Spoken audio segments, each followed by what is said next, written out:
many members of the school committee. I know I spoke to a few who were not able to make it, one who probably is going to make it late. They were certainly invited. As you said, I know we had a lengthy meeting last night. I know a few of them are unable to, but they certainly were invited. Okay. Just taking a quick count here. 2.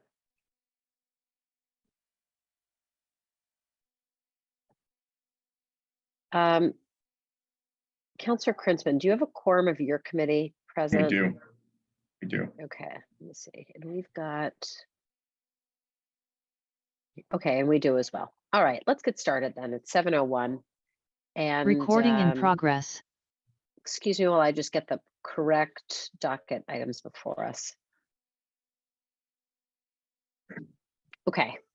Welcome, everyone. This is a special meeting of the Finance and Programs and Services Committees to come together and meet to discuss the school department budget. Before us tonight, we have 3 docket items, which we will take up all together. So that's docket item 1-23, 1-23 subparens 3, and 1-23 subparens 4. Those are the municipal and school operating budget, the supplemental and the capital improvement plan, and then the supplemental capital improvement plan. And councilors, just so you know, when we get to the question and comment period of our discussion, questions on both the budget as well as the CIP will all be in order at once. So I'm not going to do the budget and then come back to the CIP. We'll just take all questions in one section. So at the start of the meeting, I think it probably just makes sense to introduce all the counselors. I don't know that we need to necessarily identify who's on what committee. We've got President Albright, Councillor Malachy, Councillor Krinsman, who's the chair of the Programs and Services Committee, Councillor Humphrey, Councillor Crossley, Councillor Laredo, Councillor Lucas, Councillor Downs, Councillor Baker, Councillor Wright, Councillor Kalis, who's vice chair of the Finance Committee, and Councillor Greenberg, and then I see Councillor Ryan as well. Chair Krinsman, anything that you want to say before I turn it over to our speakers from the school department tonight? No, I have no special words. Thank you for running this meeting. Thank you to all the counselors who are here, as well as all the officials from the school department, including Ms. Smith, our superintendent, our interim superintendent. Excited to hear what you have to say. Okay, thanks. And Superintendent Smith, welcome. Thank you so much for joining us. Thank you so much for your service this year, and I'd love to turn it over to you. Thank you very much, Counselor. And again, this is a new process for me. Up until a few hours ago, I thought I was actually seeing you in person this evening. So I hope you give me a little bit of leeway, and I will get the process started and look forward to presenting to you. So I do have a prepared statement. So a good evening, City Councilors. I would like to thank the entire City Council for their time and commitment to this process this evening. Your support of Newton Public Schools directly impacts the advancement of every student in our district. Thank you for welcoming me into your Newton community during this past year. Since July, I have had the privilege of serving as your interim superintendent of schools, a role in which I have been proud to support the full breadth and depth of high quality educational programming with high expectations for student learning and meaningful opportunities for all students to reach their full potential. The Newton Public Schools is undoubtedly one of the premier school districts in the Commonwealth. I am fortunate to present to you tonight the FY24 Newton Public Schools budget, developed with the strong partnership of a dynamic and hardworking school committee. These elected officials spent the past year committed to school visits, meetings with parents and community members, and retreats and workshops with the superintendent and central staff to fulfill their role in developing policies to support student outcomes, preparing a balanced budget, and selecting a new superintendent to lead the district. I'm also grateful to Mayor Ruth Ann Fuller, who supported my early entry into the district by providing me with a historical perspective on the schools, overview of current finances, and allowing me to become a valued member of her citywide leadership team. We spent countless hours meeting with all stakeholders throughout our school district businesses, legislators, and elected officials, all to support the advocacy and funding for our schools. Working alongside Newton Public School leaders, educators, and staff has clarified my understanding of Newton's unwavering commitment to academic excellence and educational equity. This commitment, which begins in preschool and continues through our post-secondary programs, means students are challenged academically, provided with appropriate mental health and social emotional support, and prepared to engage in the most complex issues facing our society today. Because of this charge, we presently find ourselves at a critical inflection point for our schools and community. Our students and the world around us has changed dramatically over the past 3 years. Our continued recovery from the pandemic means supporting the heightened academic and social emotional needs of students, as well as supporting our educators and entire staff to provide an academically rigorous and engaging program of study in which students have access to challenging classes and coursework. This past October, Mayor Ruth Ann Fuller, recognizing the challenges faced by both city and schools in your FY23 budget, proposed an operational override and 2 debt exclusions for school building projects for Newton voters to consider. The override would have provided the Newton Public Schools with an additional $4.5 million in the FY24 operating budget. It was my greatest privilege to meet so many Newton Public School families and Newton community members as I attended PTO meetings, community forums, virtual town hall events to share information about why this additional funding was needed. I learned so much about both the successes of the district and the very real challenges that persist. Families and community members asked important and challenging questions about district staffing and operations. It was an important exercise in clearly communicating our commitment to meeting the needs of students both now and into the future. Ultimately, a majority of the voters made a different choice, rejected the operational override while approving the 2 debt exclusions for the Countryside and Franklin school projects. We respected the will of the voters and have worked within the parameters that have been laid before us in the FY24 budget for the Newton Public Schools. Our strategy has been to limit the impact on students in our classrooms while fulfilling our obligation to prepare a balanced budget. We continue to be committed to expanding our special education programs that allow our Newton students to remain in our district schools, learning and growing with their friends and peers.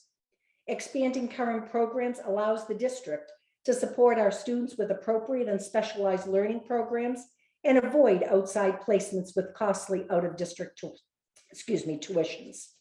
It is important to know that for our students, the impact of the pandemic is not over.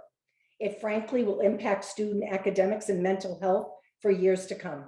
Investing in our schools as a primary resource for post-pandemic recovery is a key strategy for investing in the well-being of our students and the strength of our entire community. Your students throughout the district are amazing young people. Whether they were interviewing me for the high school newspapers, digging deep into topics of budgeting, inclusive practices, or understanding the override from both perspectives was inspiring. They showcased their talents on stage and in public forums. To walk around a middle or elementary school, you find your students engaged in experiential learning, advocating for sustainability efforts, or civic engagement in their community. The students are happy, returning to routines, and working alongside their peers in a positive school environment. Your students are resilient, inquisitive, inclusive, and welcoming to all, a winning recipe for academic and social success. So once again, City Council, thank you for this opportunity to review the FY24 approved Newton Public Schools budget. And I would now like to present a PowerPoint of the budget in preparation for questions you may have. Thank you, Lee. First slide, please.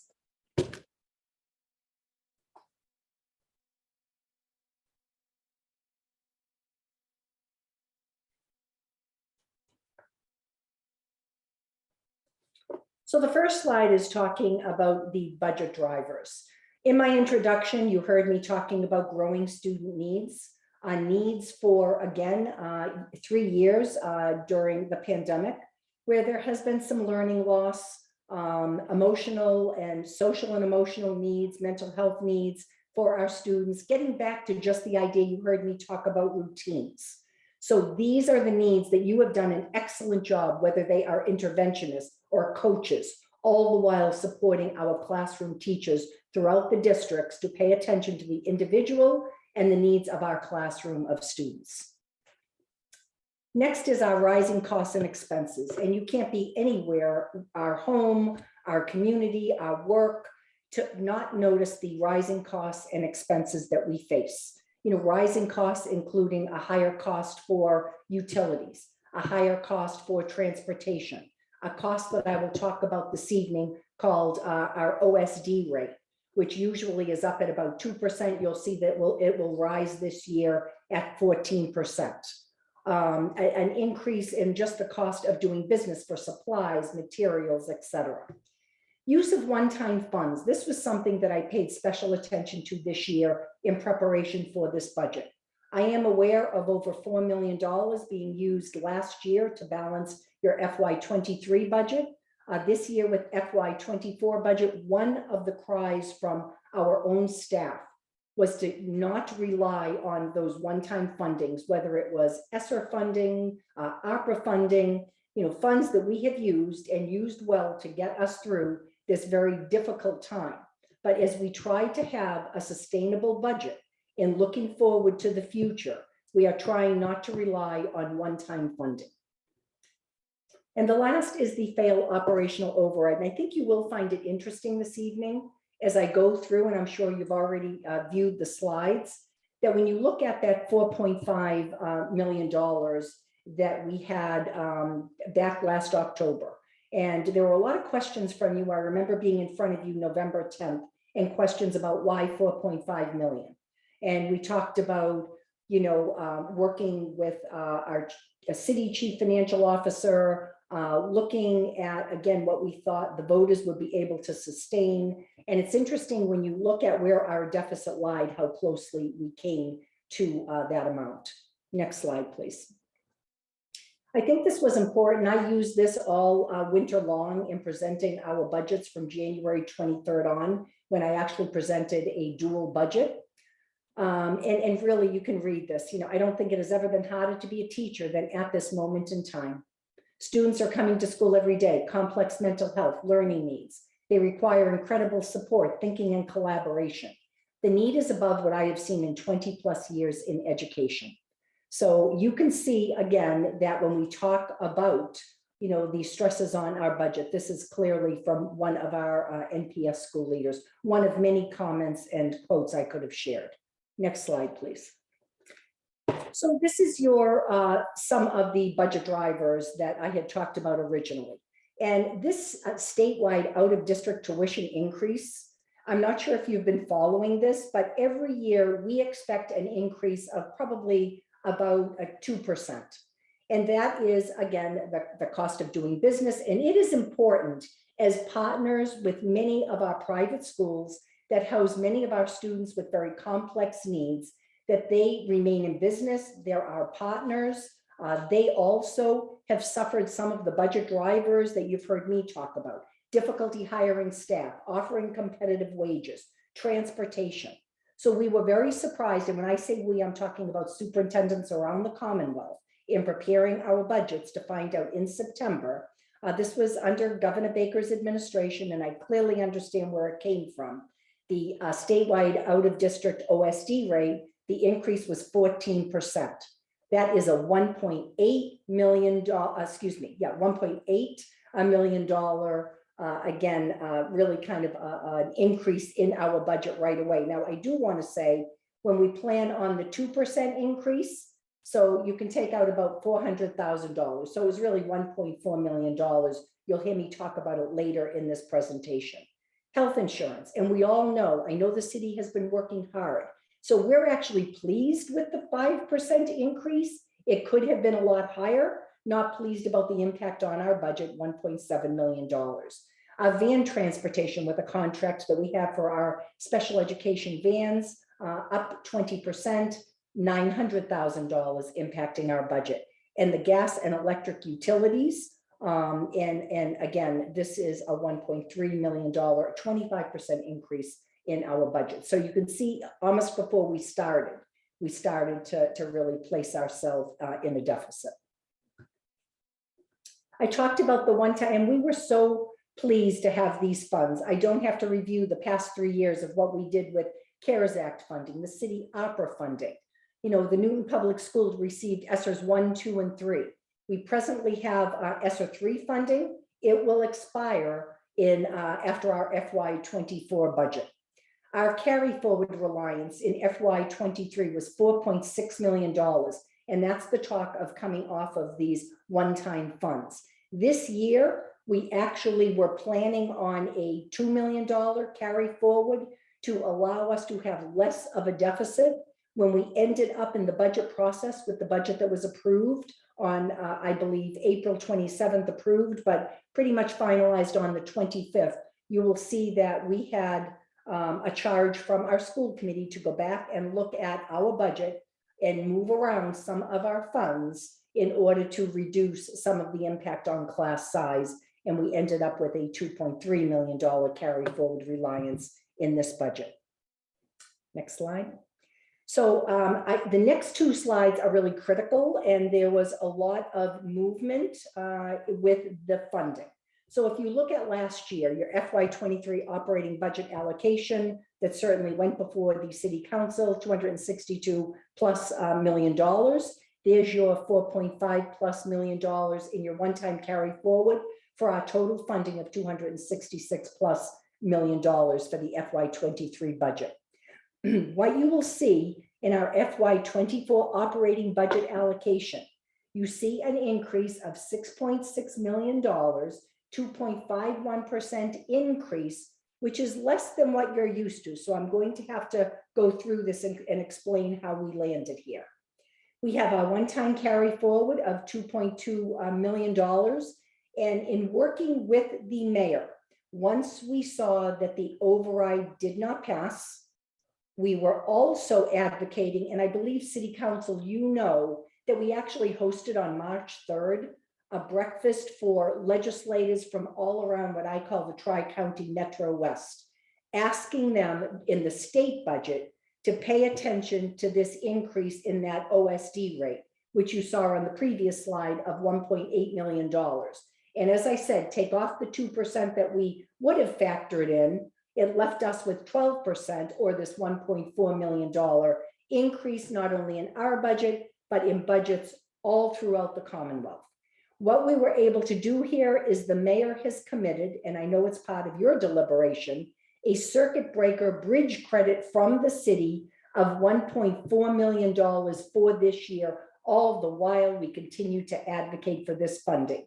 We will see this funding in the FY25 budget in your circuit breaker reimbursement. That's why we're calling this one-time funding and truly need this to balance our budget.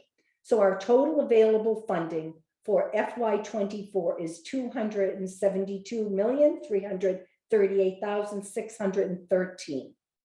So in order to have what I call a level services budget, so in other words, to open the school doors this September from where we were last September with programs, with teachers, with staffing, with all that made up the FY23 budget, we would have needed for level services $277+ million. So the reductions necessary for our balanced budget are $4,916,965. And that is the figure that we have been working on since the override. And that's where I tried to connect that 4.5 million, how close we really came to being able to have a level services budget. On the next slide, you are going to see an adjustment with a vote that happened on April 25th with the school committee and with the mayor. There were a number of proposals put forward. I know some by school committee member Chris Bresky, and there was talk about the OPEB allocation in our budget and not voting for this in our budget to $3.1 million. The mayor came forward and said that she would take that and take the risk with it on the city side for the $3.187 million, and at the same time reduced our FY24 budget allocation by the exact same amount. So we went from a 3.73% increase this year, and that increase was predicated on a number of adjustments that the mayor had made that allowed us an extra $600,000 with money from the Lincoln Elliott School project by actually looking to put $10 million from free cash to assist us in having this extra $600,000.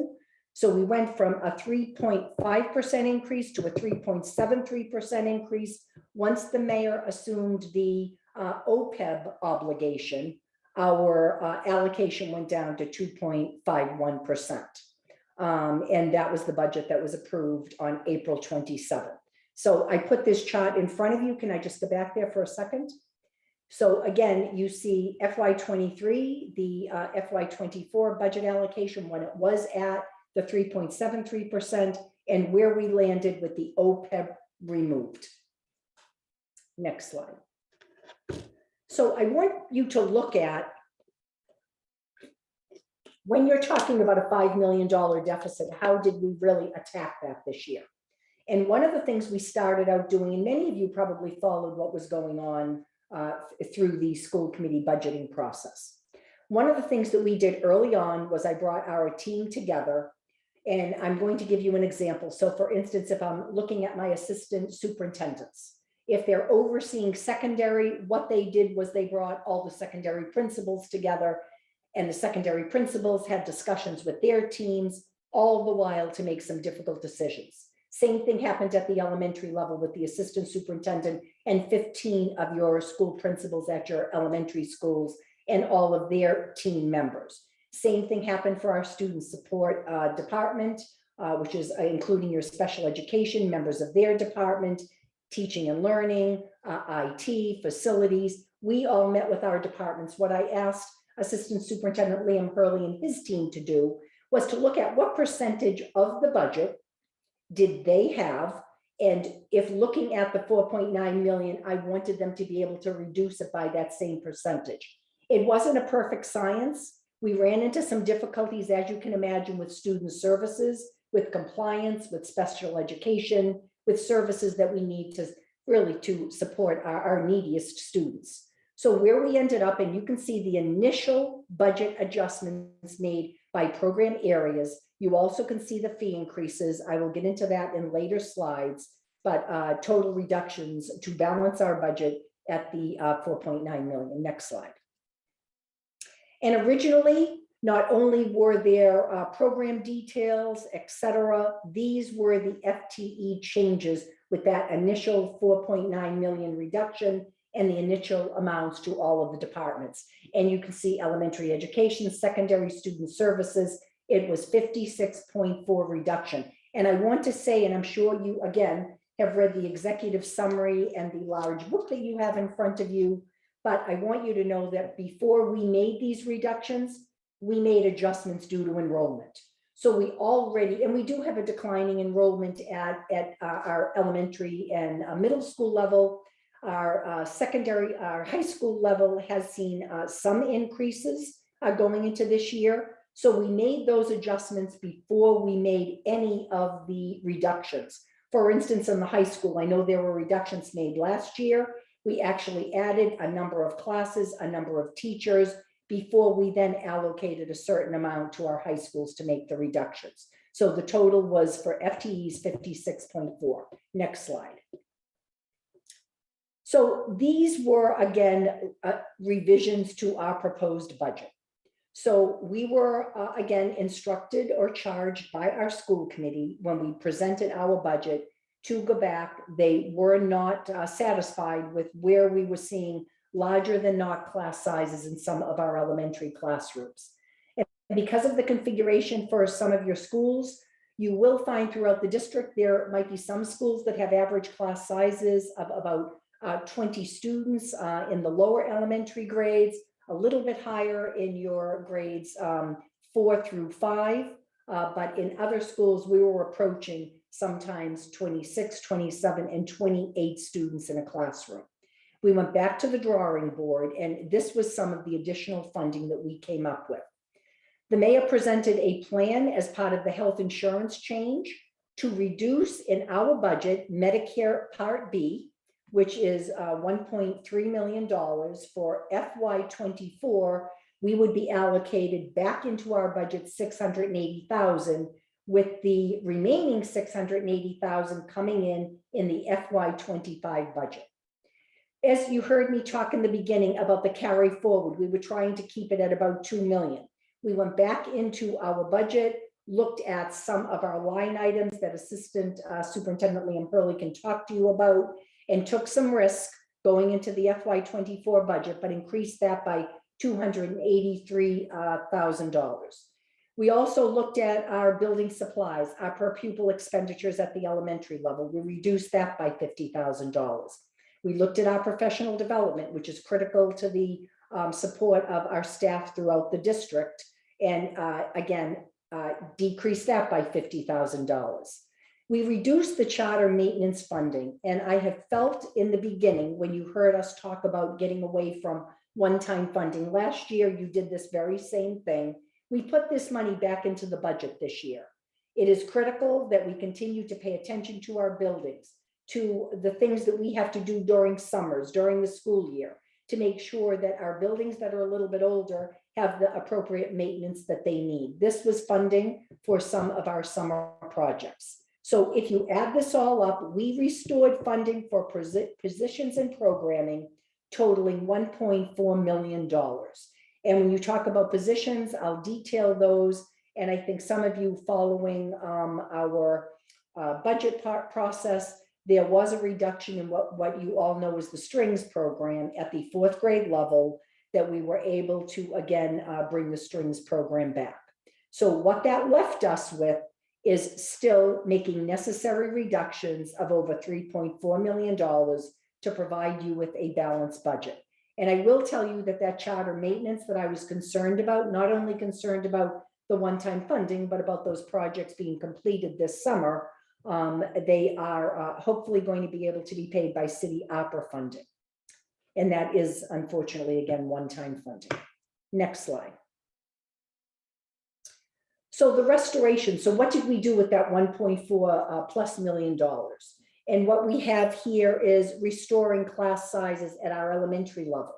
So again, although they are not equal throughout the district, we were pleased that at the height, we would not have more than 25 in a class. We restored 5.0 FTEs. And because when we do that, we have to look at specialists that we had reduced, we again restored 0.8.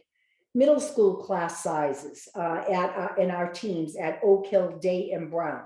We were looking at close to 100 in those cohorts. They are down to anywhere from, I think, 87 to 97, and we added 6.0 FTEs.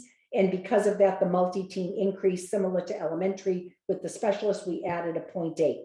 We also added, because of these teams being brought back, we added 2.0 secondary special education teachers to support Oak Hill, Day, and Brown.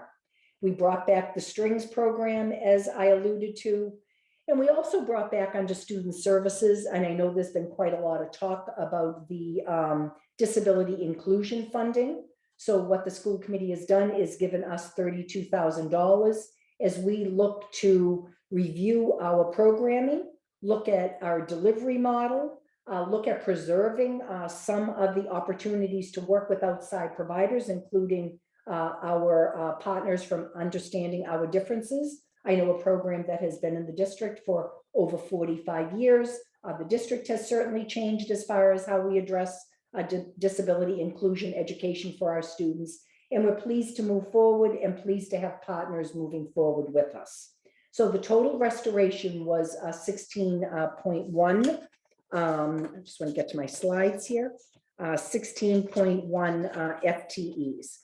And again, when you look at the original budget, the 56.4 positions, when we add back the 16 in the approved budget, we have presently 40 positions that are still reduced in this budget going forward. Next slide. And this was the final adjustment. So if you look back to where I started with the initial reductions by every department, when we reduced the 4.9 million to 3.4 million, this is where we landed in every one of our departments. So elementary education, $757,000. Secondary education, a little over 1 million. Student services, 961,000. Teaching and learning, 309. IT and library, this was the year because you were very dependent on funding during the pandemic from the CARES Act to ESSER funding for our technology to start to build this back in our budget. Although there were some reductions in IT with library teachers, librarians, you will see an increase of 164,000. Facilities, a decrease of 45,000. System-wide expenses and benefit, 201. And the fee increases, which we do have a slide to discuss, 656, adding up to our new total reductions to balance our budget of $3.4 million. Some of the high points in, next slide, please. Some of the, I'm sorry, this is the 40.3 that I talked about. Next slide, please. So some of the key additions for FY24 is one of the things that we found is one of our self-contained programs at Bowen School for our students, again, that are autistic at our elementary level. It is a growing population. I believe at Zervis, and I think it's Cabot, we have similar programs. We had one classroom at Bowen, and just by looking at students coming up from our early childhood center, students that are moving into the district, we knew that we had to add this program for $445,000. We restored our curriculum coordinators and academic support for our K-8 schools throughout the district. And last year, this was reduced. This allows your curriculum coordinators to work full-time on reviewing curriculum, supporting our teachers with curriculum in the classroom, looking at our new literacy curriculum that we're going to be bringing forward within the next year. So it was crucial that we bring those back. And also to support IT infrastructure, cybersecurity, which is certainly important for many districts, cities, operations, our one-to-one technology, as I said, coming off of one-time funding, and data analytics. Our new superintendent coming on board is clearly focused on making budget decisions based on the data analytics. So again, 250,000 committed there, and funding a strategic planning and community engagement software and services for 110,000. So those were the key additions in our FY24 budget. And now the fee increases. And I will tell you again, we know, and again, this is probably one of the last things we wanted to do. And I was told that it had been a number of years since we have had fee increases throughout the district. So you can look here, most of them are an increase of about $50 and have caps for families. And I also want to say that certainly no child will be turned away, whether it's high school athletics, drama, middle school athletics, student activities, band and orchestra. We will make sure that we have generous financial assistance for any family that is unable to pay this proposed fee or the increase in our fees. Next slide. So what are the critical challenges for the FY24 budget? We still have some middle school class sizes that have increased. And if you watched, again, our budgeting with our school committee, we were looking to identify another $600,000 or so, and we would have been able to address the middle school class sizes. Our high school class sizes have increased, and our elective offerings will be reduced. If you ask me where we're at with that, we presently are still having our students go through the process. But if there are classes that are small, they are probably not going to be able to move forward with staffing for those classes. We will do our very best to make sure We work with our guidance staff, our administrators to make sure students certainly get what they need for getting into college and whatever they need, certainly moving towards graduation. Administrative and operations support is reduced. The burden on families is increased with higher fees. And again, our reliance on one-time fund continues, and we certainly were focused on looking at that structural deficit moving forward.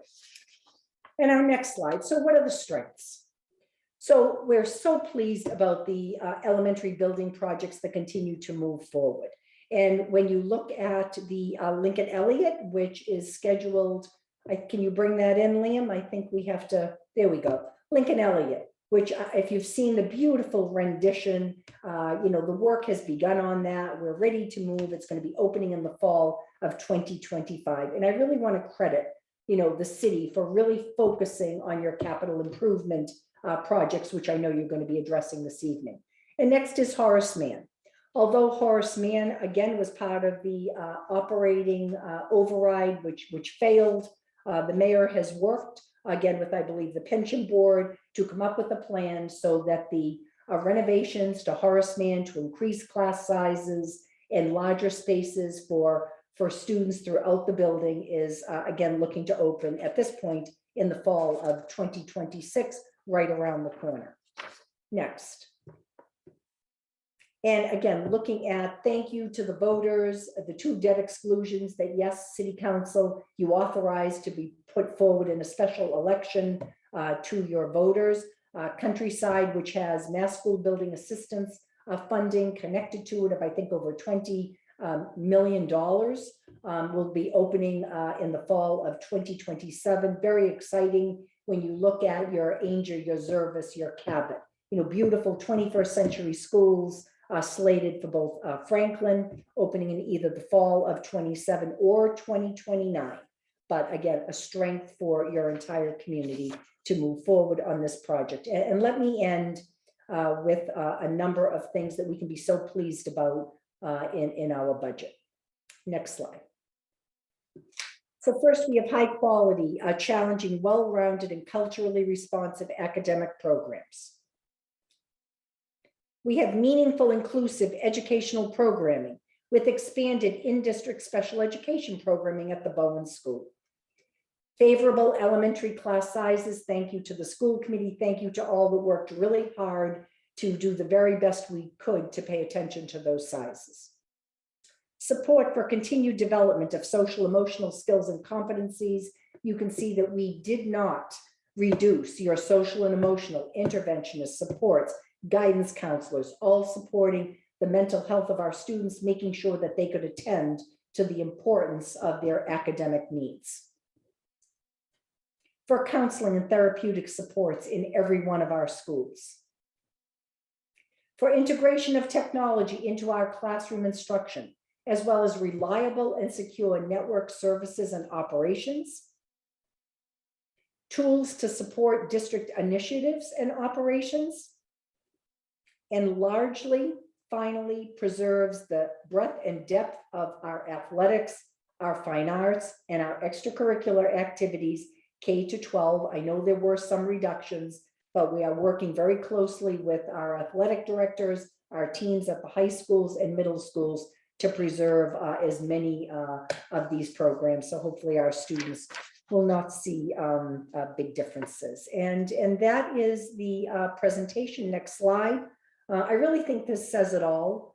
I know this evening when we are talking about numbers and budgets and how we move forward, I have so enjoyed meeting your families, meeting your students. It is amazing the opportunities that you provide and continue to provide to the Newton community. So thank you for listening attentively during this process. And I'm going to do the very best I can to answer your questions. And if I have to get back to you, I will do that also. Superintendent Smith, thank you so much for that very comprehensive presentation. And I just want to reiterate my thanks to you for shepherding us through what I know was a really difficult year. We really are grateful. And I expect that we will have a lot of questions tonight, perhaps some tough ones, but please know that we are really grateful to you, to your team, to the school committee members who are here for a lot of hard work, a lot of deep thought that went into all of this. I do note that we have been joined by some additional counselors. It's impossible for me to keep track of who joined since I first introduced you, so apologies to anybody I didn't name. I also do see that we've been joined by a number of our school committee members, including our school committee chair, and really appreciate your attendance as well. Counselors, I'm going to ask if you could please use your virtual hands to ask questions. For members of the public who are here and joining, please know this is not a public hearing. The discussion is going to be among our elected officials and our faculty, staff, and administrators from the city, as well as, of course, the school department. And right now, I see one hand, and that is Counselor Downs. So please start us off. Thank you, Chair Grossman, and thank you, Superintendent. I've listened to all of the school budget hearings. One of the side benefits of being laid low with COVID is being able to listen to everything, on recording. And I have such respect for the process that you and the school committee went through to arrive at this budget. That was very painful. There was a lot of back and forth, and a lot of give and take. And I really have to say, I'm glad I'm on city council. Anyway, I have a couple of questions though, because I didn't quite understand the implications of moving that 3.2 million in retiree health to the city side. I know for this year it's cost neutral, but I'm curious about the effect that will have in the future. And I know it's a bit of a crystal ball, but what have you or perhaps our CFO, Lemieux, can help answer this. What does that look like? What did the city assume? Are we taking on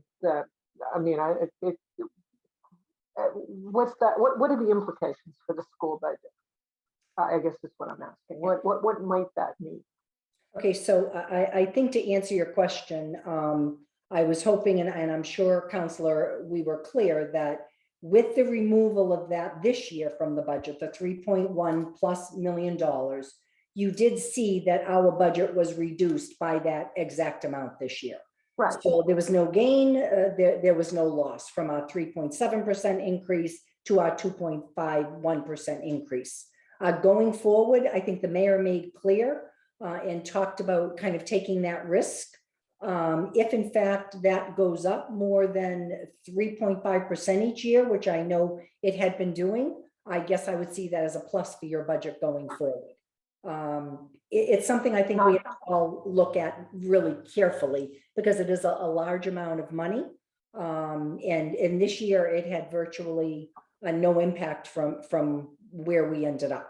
I'm not sure if I've answered that, but as I said, I know the school committee in having conversations, felt moving forward, it certainly could benefit us for, I think, the foreseeable future. Okay. I just wanted, it was a very brief discussion in your meeting right before the vote. And the only school committee member I could buttonhole was Anping Shen, and he didn't know. Ms. Lemieux, do you have an answer to that? If I may, Madam Chair, actually, the superintendent answered it perfectly. I would say in the short term being perhaps 5 to 7 years, maybe even a bit longer, we could certainly anticipate that there will be years when that appropriation will increase by 3.5%. The reality is we do not expect that we will change how we are increasing our OPEB appropriations, just that it will no longer, at least for the time being, be reflected in the school department budget. When we ever get to the point where we've funded our pensions, that will be a conversation for another day when we really move toward fully funding OPEB. We'll certainly need to look at where it belongs, but I would say that that is probably years away, and I would expect for the foreseeable future that it will stay in the city budget. It will increase as an appropriation as it has been, and my guess is that most of the next several years, it will actually be beneficial to the school department. Let me Okay, just thank pause you. there and ask our school committee members. I see most of you are here, although I can't really tell who's following along right now. If anybody wants to add commentary either on this question or others, please raise your virtual hand. I'd be happy to recognize you. Counselor Downs. Thanks. So I have one more, I have one more sort of clarification on one more question. Can you explain what carry forward money is?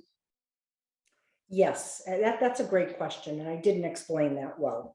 One of the things that, well, first of all, I don't want to say you don't want carry forward, but the idea is, here is your budget. You have to have some reserves. So one of the things, knowing we were going into a challenging budget season, and I've done this previously, I'm not Newton, in January, you start to look at things such as, are we having a mild winter? Are there some cost savings? And thank goodness this year, when you talk about the type of winter we have, and I'm knocking on wood, we had a milder than not winter and had some savings.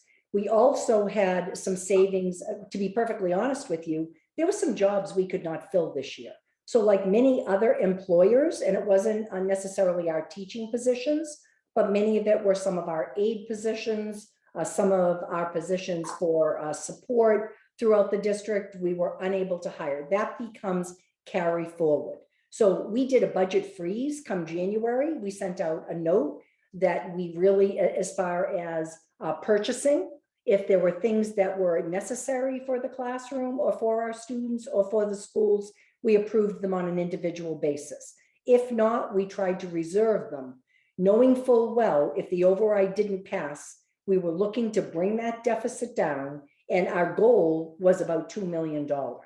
As we get closer to the end of the year, and we do a presentation to the school committee every month, and you can look at the percentages about where we are in the budget. So, we predict to have, right now, we're looking at a 2.3 million carry forward that we need. It'll probably be a little bit larger than that. And we will look at whether it's purchasing or things that we can do to relieve our budget for next year. But that's carry forward. Liam, you can certainly answer that a little bit better, knowing full well the areas that you're seeing savings. Yeah, I just thank you, Kathy. That was great. I think, and I apologize for my voice. I've got a little bit of a cold. I think the key piece to understand is that this is a mechanism that school districts use, and it's actually done in our circuit breaker revolving account. So that's where we, for all intents and purposes, that's where we are able to carry a year's worth of circuit breaker forward into the next year. So we use that in some ways, almost think of it to lower or increase our tuition line item in our budget. So in addition to getting circuit breaker reimbursement next year, we carry forward funds in that circuit breaker account from FY23 to FY24. In addition, get new circuit breaker money. So we're banking on ending the year in a positive position that we can not have to use all of that money, and it can go into the circuit breaker account, which again is an allowable thing that business managers use to cushion the blow. In some senses, it's the only little way that a school district can actually have almost like free cash. It's not the same thing. It's in our circuit breaker account. Ideally, we would not have to use that money though to balance our budgets. So that's what we've been doing. The benefit though is we went from 4.6 to now 2.3, and over time we hope we don't have to rely on any carry forward. We may end up having carry forward, but we don't want to have to use that to balance our budget. So I hope that distinction is a little clear, but Kathy explained it very well. Thank you. I really appreciate that. And I do remember when at times when my kids were in the public schools, when all of a sudden we weren't getting, people weren't using the Xerox machine anymore because there was no more toner and cartridge and paper. So I assume that was also a similar, let's have some carry forward. So it is rather like free cash, and that's helpful. So out of district tuition, I was just reading your slides as you were presenting, Superintendent, is now 1.8 million for the upcoming year. And the circuit breaker bridge from the mayor out of one-time funding is 1.4 million. So that addition 0.4 million, can you help me account for that? So, Counselor, I think what you're asking me is, I talked about what we call the OSD rate, and every year you expect about a 2% increase. This year, we were totally surprised in September. As I said, it was kind of the end of Governor Baker's time in office, where we were notified that it would go up 14%. Never had we seen that kind of an increase. And it's not just Newton, it was all over the Commonwealth. So for us, we usually plan on 2%, about $400,000 that we plan in our budget, as a standard increase. So the 12%, 14 minus the 2 that we expect, the 12% amounted to the 1.4 million. And we do plan to see this in the FY25 budget with our circuit breaker reimbursement. So that's why we're calling it a bridge loan. All the while, Counselor, when I talked about the breakfast that we had on March 3rd, where we brought legislators together, strength in numbers, with our legislators, to talk about some of the things that would help Newton or Needham or Wellesley. And it was really paying attention to this increase. And it wasn't that we understood why the increase, but we were looking for actually cover from the state to provide us with that 1.4 million extra dollars and every other district. So that has not happened. We've had opportunities to talk to our senators and our legislators, actually just last Monday. The House budget has gone through, the Senate budget is presently happening. I know the governor's supplemental budget is out there. So we continue to watch the process, but thank goodness for this bridge loan, from the city, which you will see next year. So the good part about that is it is one-time funding, but we don't have to assume it again next year. You will see that in your reimbursement. But there's still time to lobby our representatives, and 1.4 million would be very helpful to the school budget. Can we give them that message? Well, it is through the House already. I don't believe it made it through. I'm hopeful for some other things, Counselor, and I'm happy to provide you with a list. There's right now an additional, I think it's Liam, $60 per student throughout in every district. Normally we might get $30, and that's any district, wealthy district, rural district, urban. So that is something we want to keep throughout the budget process. So I'm happy to send some information by way of the council if it allows you to support. But thank you to the mayor. I know President Albright was present last Monday, I believe, when we did have our legislative representatives and a senator talking about this very thing. Well, thank you very much. I would appreciate the language so that, because I don't know exactly what to ask for, and I would be happy to also communicate that to our constituents when they're complaining about kindergarten aides or some other cut that they dislike, because we're not going to revisit the override. I'm done, Chair. Thank you very much. And Councillor, can I say one other thing to everybody? I was so pleased this year because, you are the big city in Metro West, in hosting that breakfast. I hope it's something you do every year, before the budget process gets up and going, and talk about the very things that we need or could use support as a district. I think it's very helpful. Okay, thank you. We've got Counselor Kalis followed by Counselor Ryan. Thank you, Madam Chair. And thank you, Ms. Smith and Mr. Hurley. Great presentation. Really appreciate it. I'm somebody who really doesn't like the fees that we put on our families. And so I was not surprised to see the fee chart and the increase in fees. However, I'm wondering if you can characterize the conversation that happened, and if there was any consideration of not raising fees on participation elements like music and sports, but raising more on parking, because we as a city are working very hard to reduce traffic, to reduce driving, and it's a climate change thing. And so I was surprised that every area was going up a little bit.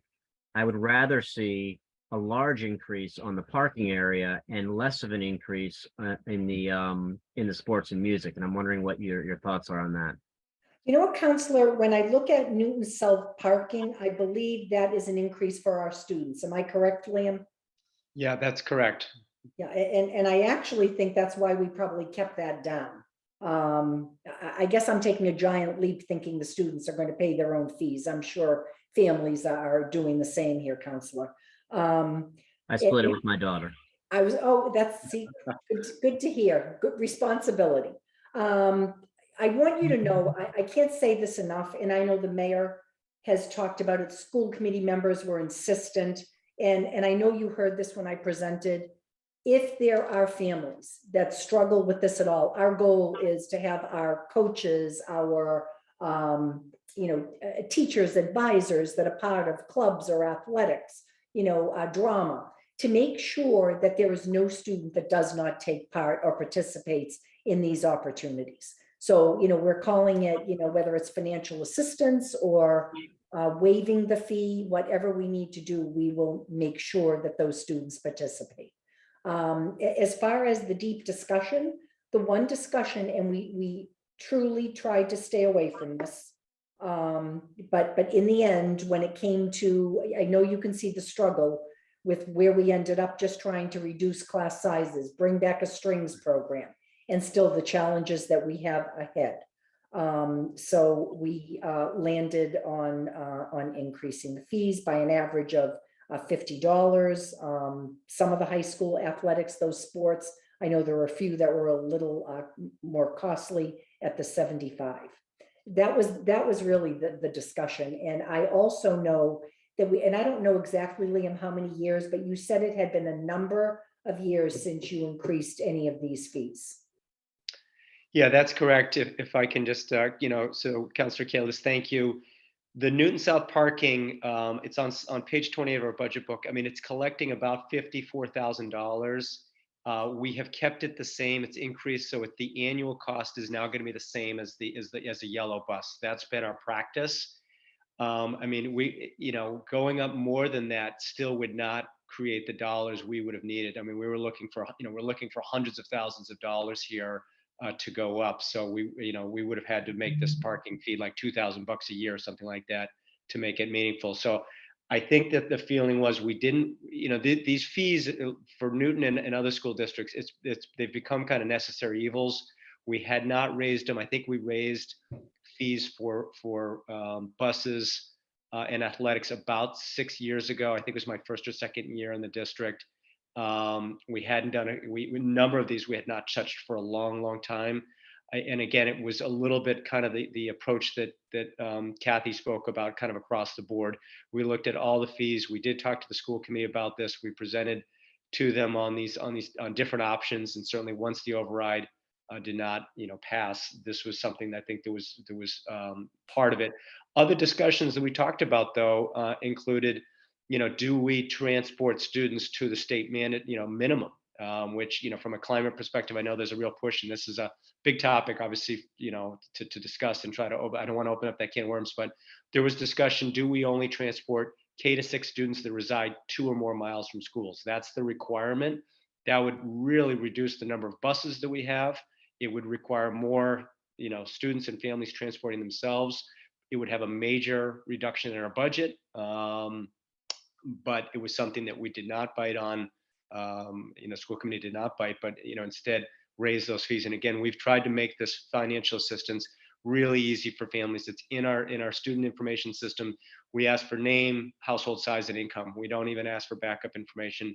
We approve more than 99% of anyone that applies for fees. So No, I appreciate that. I'm not looking to raise more money or get into a broader discussion on busing or anything like that. It's just the mix of fees that I want to make sure we're reflecting the values of the city, and the participation to me is more important than encouraging more parking and driving. And I'd rather see us really increase the driving. I mean, increase the fees on the parking. So that's my only point. And if there are any other counselors that are interested with me, it might be something that we could look into on line items. I don't know, but I mean, I would be willing to leave the school budget as it is, but just change some of the fee structures, because I feel like we should be charging more for the parking and less for the activity work. That's all. Thank you. Thanks, Councilor Kalis. Just one quick reminder about the parameters of the city council with respect to the school budget. Our options with respect to the school budget are to vote yes, vote no, although a vote no with nothing further has no effect, or to reduce the allocation as a whole. We don't have the authority within the confines of the school budget to make any line item reductions. We can only do that for things that show up on the city side. Now, I don't know, occasionally some of these things do show up on the city side. So I'm not sure exactly which you may be referring to, but I just want to make sure to clear up any misconception about what the city council's authority is in this Thank you. particular realm. Are you all set for now? Okay. Councilor Ryan, followed by Councilor Lucas. Thank you, Madam Chair. One of my things I was going to talk about is the fees and what Councilor Kalis said. So I guess that's a Ward 8 thing, but I totally agree with him on that. My comment on the fees, in which I know you stated, superintendent, acting superintendent, that you can go to your coach and then see. I always have worry about the shame that's involved, which even if you say you can get the fee waived or go to your coach, I always worry about the shame involved, and that the child, the young adult or whatever, is not going to ask and go without football or band or drama. And that brings me to my next point and question is, I think I heard you say it, but I want to make sure. Are we not cutting any of our guidance counselors or in-house therapists? That maybe that would be, along with all the other things that are going on and after COVID, that could be a way they could say, look, my family doesn't have the funds. Can you help me approach this? So Counselor, thank you for saying that, because having been a former counselor myself, a school adjustment counselor, as you were talking about the shame, that is certainly not our goal. And I hope, because of some of these very positions, as we said, counselors, psychologists, interventionists, teachers, kids that really develop strong relationships with your students. That's our goal, is to know the students, know the circumstances, know the support that they need. And that is exactly where my thought was also, that we would have enough adults able to make sure that kids are involved in wherever activities are, so that they can have strong social and emotional support, relationships with their peers, taking part in activities.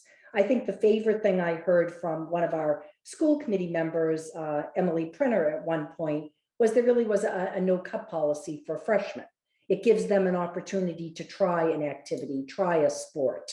So our goal is to make sure our kids have access to all of these things All the while, again, we struggled with these fees, and I knew this was going to be a concern. So although I will not be here, I know, having been in this district and knowing the attention, to our students and our families, I would hope that that does not happen. Okay, and another question I have is, and I'm hearing this from some of my constituents, and having both my children go through the Newton school system, along with myself and my whole family, I guess we could say. My son was in jazz band, and I'm hearing from parents that at the time he was there, I think there were 3 or 4 jazz bands. I'm hearing from parents that it's been cut down to 1, and that in other areas like this, that these activities are being cut drastically. So, Counselor, one thing that we were working on at our high school level and middle school level there was a reduction of about 10% in extracurricular athletics. We are presently working through this, so there have been no final cuts made. A lot of it is looking at participation, and again, making sure that we have. So I guess what I'm trying to say about jazz band, if we have the participants, we will have the opportunity for them. There may be something else that is less subscribed that would have to be part of the reduction at this point. All right, well, what I'm being told is that there's like 5 drummers in one band, and they're not getting enough play time. And I understand that because I had, as I said, my son was in jazz band, and I think it's been dwindling a little bit even since he was there. But how about the clubs? Are we not able to staff the clubs, enough of them, or none of? If you want the club, you get a club. Yeah, same thing, Counselor. Good question. We're looking at participation.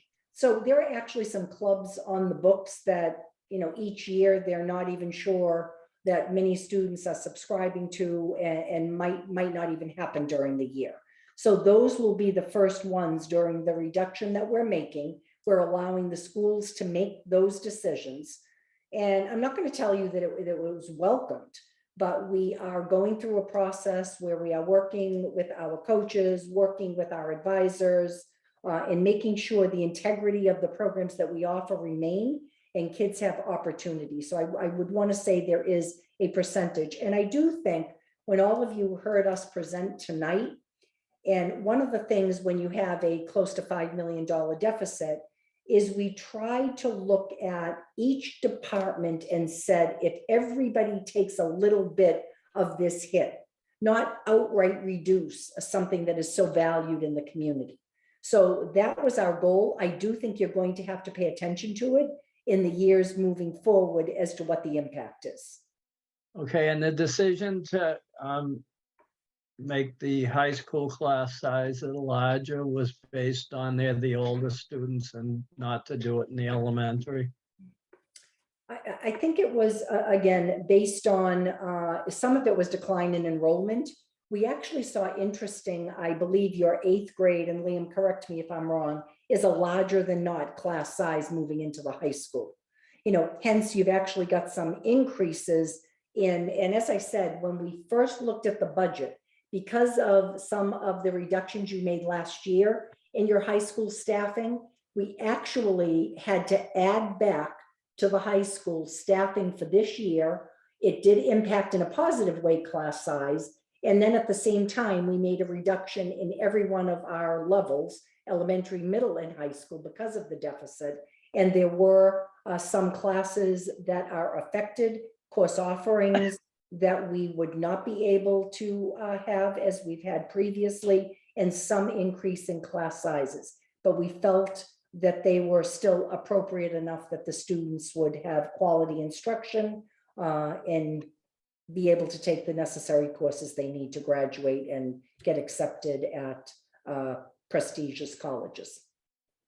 Okay, and another question is on the IEPs.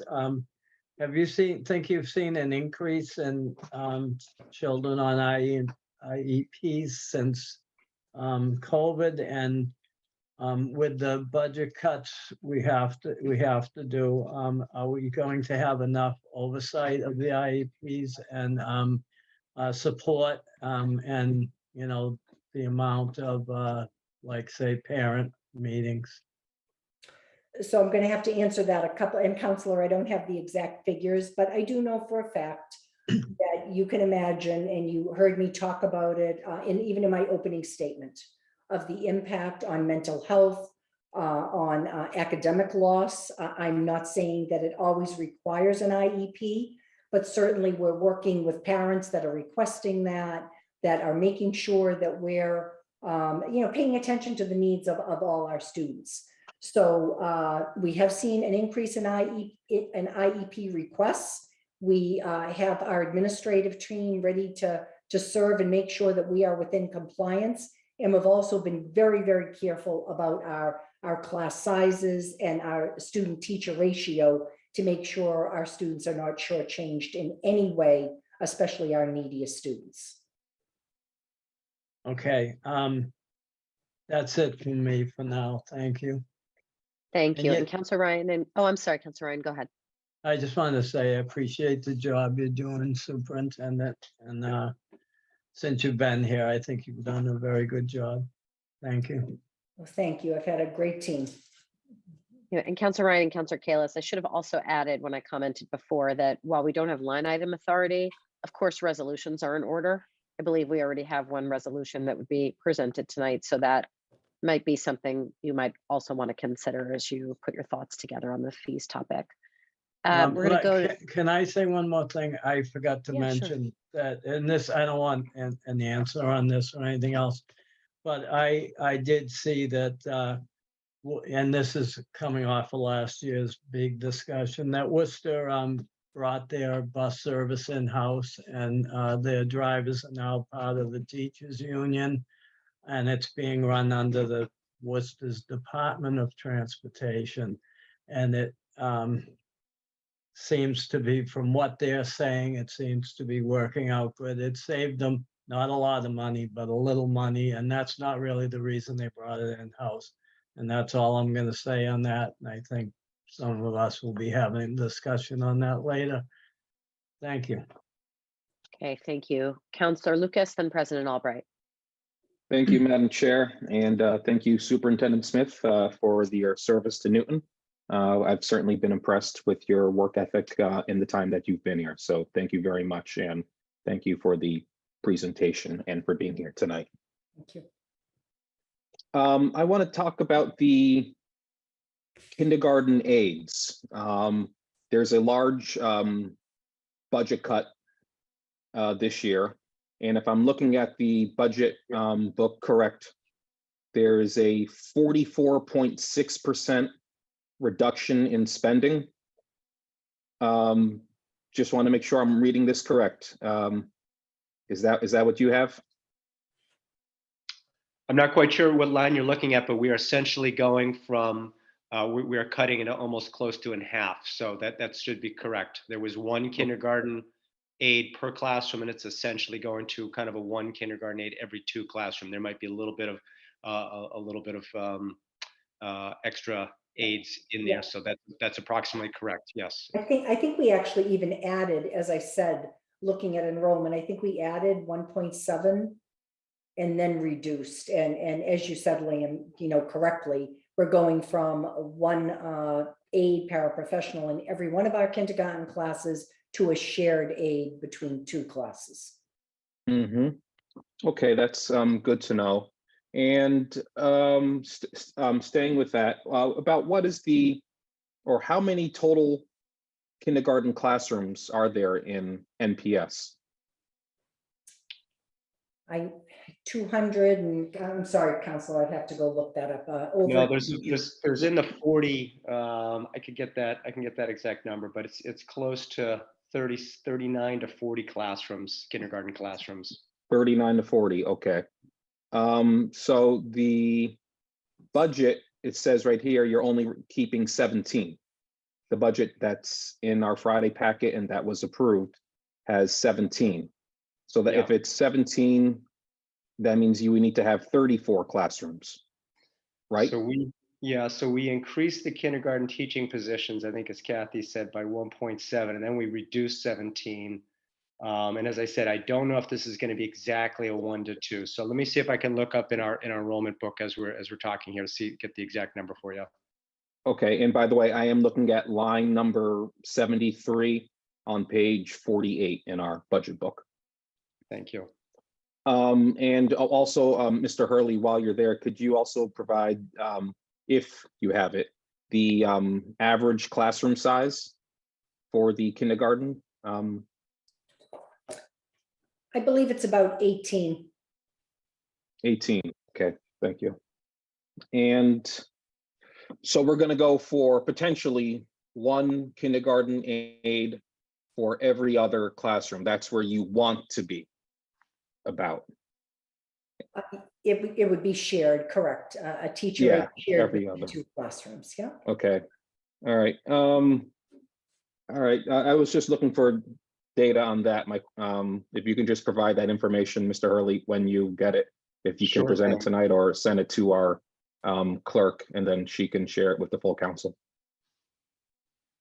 Madam Chair, thank you. All set for now? And thank you, yes, and thank you, Okay. Superintendent Smith, Mr. Hurley. Okay, thanks. President Albright, then Chair Krinsman. Thank you, Madam Chair, and thank you to our interim superintendent and to Liam for being here with us tonight and giving us all this information. Really appreciate it. I was trying to understand exactly what the loss was in the elementary, secondary, and student services. So based on the conversation you just had with Councilor Lucas, I think you ended up with 18 elementary positions being cut. Are all of those positions the kindergarten aides?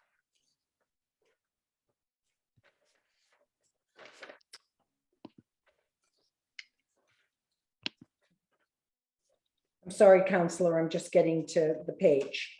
No, I believe 15 are the kindergarten aides. Liam, I'm not sure if it's 15.1 or 15.3. And the other are, I think, classroom teachers. So 3 classroom teachers, or roughly. Yeah, it's a little bit, if you have the budget book on page 30 on the elementary, kind of outlines. So we've got, remember, we've got some changes to enrollment at the elementary level of about -4 positions. And then we've got some reductions that would correspond that to some of our specialists. And then we actually have something called the reserve teachers at the elementary as well. So in total there's about a -2.3 reduction, and then add to that the 15.3 net reduction in the kindergarten aides that we've been talking about. And then we've also subtracted 2.5 assistant principals at 2 of our elementary schools. So that's a 1.0 reduction there. And so essentially the net, the grand total is 18. So there's minus a 1.2 for enrollment, and then program changes that I talked about there is the minus 16.8 for a total of an 18 total reduction. I hope that makes sense. I'm sorry, it's a little all over the place. A lot of numbers. I'm not quite sure I understand is the classroom teacher part. You said 2.3 classroom teachers, is only one of them? No, is one of them a reduction in enrollment? Yeah, that was the enrollment. So we restored basically all of the classroom teachers that were reductions other than planned enrollment reductions. Okay. So I don't know exactly how you come to 18 because you've been restoring and reducing and enrollment, and maybe you could just put that down type that in an email, and I can have that, see it tomorrow. Sure. In the secondary, and what is it, 13? It's a number of 13, I think. 13.8. 13.8. And what kind of, are those classroom teachers? Most are at the middle school level. Okay. So that I would think would have an impact on certain class sizes. It does. When I was doing the presentation, one of the things that we had talked about was restoring some of the teachers. I think it was 6 gen ed teachers. I think it was a 0.8 specialist at the middle school level at Oak Hill, Brown, and I think Day.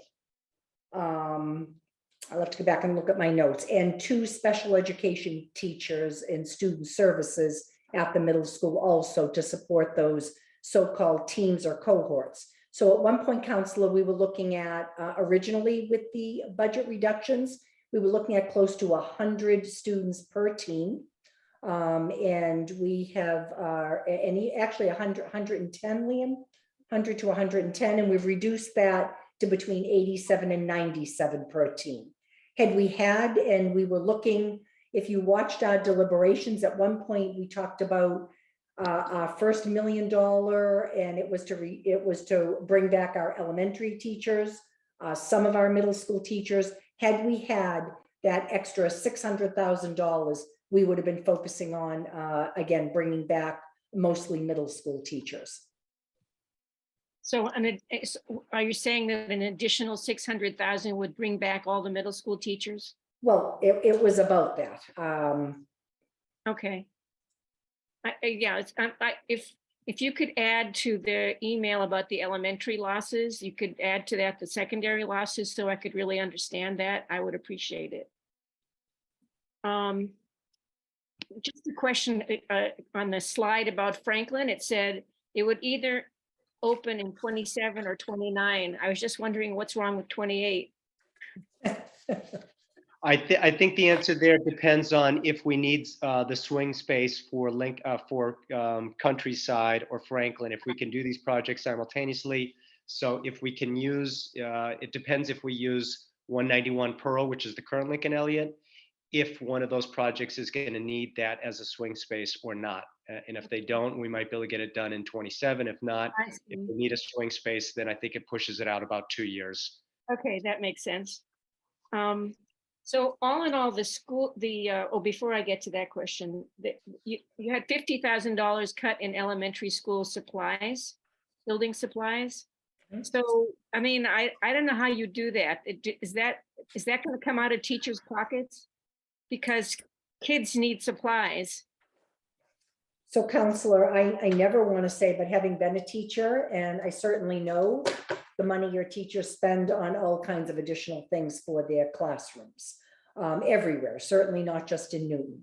So when we were down to the final hour and we were looking to prepare a balanced budget and knew how critical it was to address some of those middle school class sizes and the elementary class sizes, that's where we tried to come up with that $1.4 million. And that included coming back to our team and saying, okay, everybody, what else can we reduce? So we looked at across the board. So this will impact, you know, our principals have budgets that they're allowed to, again, for supplies needed, for schools, et cetera. So there would be a reduction on what we prepare to spend per pupil for supplies in the district. There would be a $50,000 reduction. Okay. So we have to use up everything that we have, you know, things that we have in surplus, share resources, but that is what we're doing to, you know, to preserve class sizes and our staffing. Yep, that's a tough one. So overall, and this is my last question, the budget is going up this year by 2.5%. Is that right? That's right. Yes. It is when you also figure in that OPEB 3.1 million that came out of our budget. So originally it was a 3.73% increase. When the committee decided to accept the mayor's, the school committee decided not to fund OPEB. The mayor took that on, took the risk on with it, the $3.1 million. That reduced our 3.73% to 2.51% to the dollar. Okay, And Okay. going forward, we will not have that liability in our budget. And that was the conversation going forward, because usually there's at least a 3.5% increase. If in fact OPEB goes up more than that, which is the projection, then it is a positive for our budget. okay. But overall, I'm just thinking about, since most of the budget is salaries, right? 85%, I'm sure is probably maybe more salaries. 87 this 87% is salaries, and salaries went up more than 2.5%. So there's your structural deficit right there. And yeah. So a lot of us are looking to turn over rocks to find more money. We don't have any idea that if we find the money, the mayor would give it to you, but we're still turning over rocks. So I look forward to whatever detail you can give me about the teachers that were lost in both elementary and secondary and student services, those three. Sure thing, and this is not including the enrollment losses, just the straight reductions, correct? Exactly, yes. Okay. Exactly. Yep. Thank you very much. Thank you, Madam Chair. Thank you. Superintendent Smith, can I just ask you to be one level more specific about President Albright's question around elementary building supplies? What sorts of supplies are we talking about? Liam, you can probably answer that better than I Yeah. can. Exactly. I can. So there's line items in each of the elementary schools, and they're relatively small line items between 20 and 40,000, depending on the size of the elementary school. And they're called per pupil. And it's not just it's really a catch-all for what the principal wants to use them for. They do use them for instructional supplies. They sometimes use them for PD. There's some charts in the back of the book that they listed. They sometimes use it for some copy paper. We certainly are buying copy paper for for the district. This ends up being a couple $1,000 reduction. In fact, this reduction is a little bit hard, and not that it's hard to explain. We cut this 50,000 in the FY23 budget. We were planning to restore it once the override failed. We made that reduction again, so it was in our original thoughts. We cut it back to basically it's level funded, and it is again a combination of funds that the principals have. They call it at their discretion, their per pupil funds at their discretion to use at their schools for instructional materials, supplies, materials, equipment, some furniture if they needed, things like that. And certainly the district helps out when and if there's a need. So it's it ends up being a couple $1,000s per school. Again, that still does add up, but that's essentially the goal. But if you want to see more specifics, there's an exhibit at the back. They use it for a whole combination of things that they might want to use. Okay, thank you. Chair Krinsman, then Councilor Wright.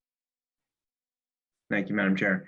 Thank you, Superintendent Smith, Liam, appreciating the information. To the school committee members who are here and not here, thank you all for the hard work. I know this was a tough one.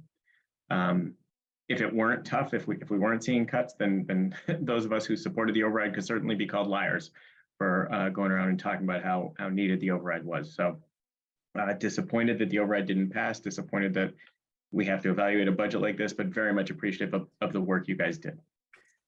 I also want to particularly applaud the effort to keep the social and emotional budget as it was in those supports throughout the system. I think that's critical. I think we certainly saw the impacts that the pandemic's had on our students, and I think that is very much needed and a very wise decision. Speaking of which, I want to sort of preface my comments by saying that those of you who will be asking these questions of live this stuff day in and day out, and it's a little obnoxious for us to come in at the last second and sort of question why this particular item or that particular item, but it is sort of the only thing we can do at this point. And please understand that I ask my questions with the utmost respect for the decisions you guys have made. I also want to say that I was very glad that Councillor Kalis said what he said and Councillor Ryan said what she said, because I very much agree with the sentiment they expressed in terms of the fees.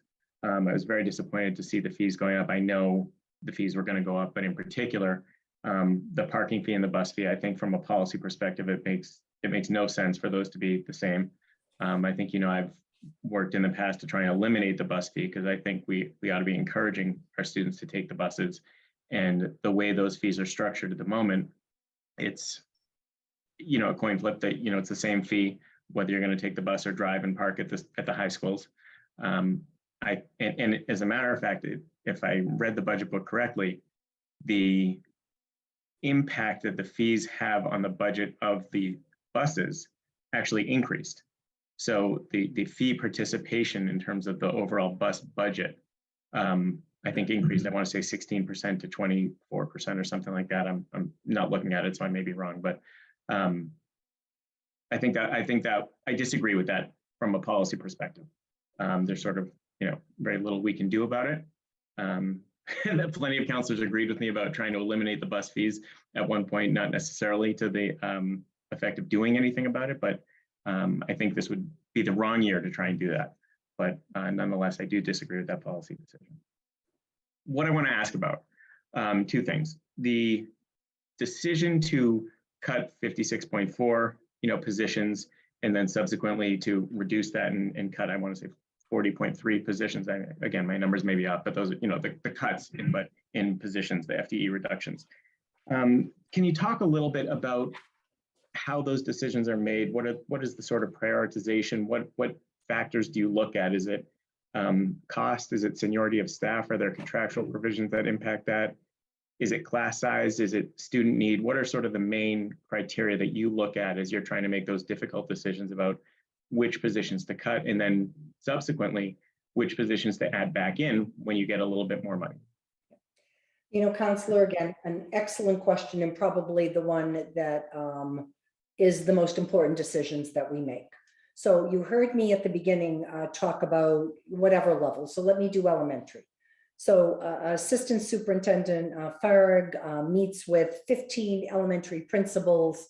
And as I said, what we did was we said to elementary and every other department, in order to make up $4.9 million, we all have to make an adjustment in our budgets. And that one was in the beginning about a $1.2 million adjustment that had to be made.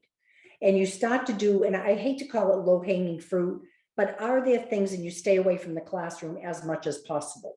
I know as the conversation went along, when you're looking to make up that large of a deficit, and you look at your salaries, whether it's your teachers, your paraprofessionals, your support staff, one of the things that they were trying to balance was, we have been reliant, and for very good reasons, and you have done an excellent job as a district, as a city, even before the pandemic hit, making sure, whether we're talking about aides in kindergarten, whether you're talking about interventionists or coaches or social and emotional supports for your youngsters, supporting that classroom teacher. And we thought it was critical that if we were to increase some of the class sizes to a point that we thought our classroom teachers could still provide a quality education, and at the same time still have the literacy coaches, the interventionists to support those students that might have had a loss of learning, gaps in learning, needing additional support, that this would be the best decision that we could make.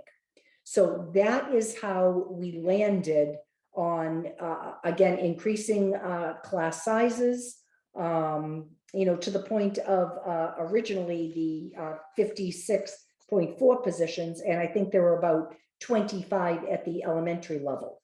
The problem with that, which the school committee identified immediately, is because of the structure of some of your very small schools, some that are larger. And let me explain this in a situation that actually happened this year at the Ward School. So last year, when you were going through this budget process, you had two fourth grade classes at Ward. And I remember speaking to the teacher, the fourth grade teacher of students that were now fifth graders this year. She had 13 kids in her class last year, told me coming out of the pandemic, the best teaching she had ever done, the attention that she could spend with those students. Unfortunately, when you were making decisions last year, you looked at combining those two classes to make one fifth grade class in, again, a very small school student population wise with only two classes. We had a couple of people move in. That number went up from, let's say, 25, 26 to 27. And that became something that we had to pay attention to almost immediately in this budget. We were actually able to bring an additional teacher on board in very early January, right after the break, the winter break. So again, a lot goes into rolling classes over, looking at enrollments, making decisions based on enrollment. And at the same time, when it came to adjusting for this deficit, eventually we ended up looking at class sizes and increasing. So it sounds like class size is one of the biggest factors that you look at, you know, not necessarily to the exclusion of others, but I didn't hear you mention any seniority or salary or contractual provisions. Are those not considerations as you're looking for where to cut or where to add back? Or they're definitely considerations. So teachers with professional status, I guess, I'm not sure I'm answering this right, counselor, but if in fact we have to reduce our elementary teachers by 5, you know, you would be looking, first of all, your teachers with professional status are protected. You look at your teachers without professional status. Principals are making determinations based on our evaluation process, but this is something, you are correct, that is part of our collective bargaining agreement. Okay.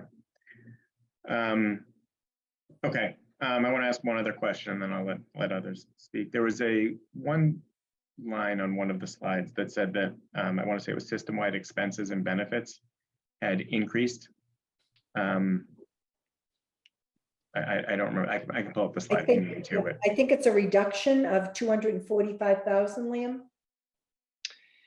Yeah, that line is a combination of a few different things. I could try to just make sure I'm pulling up that, you know, the exact amount.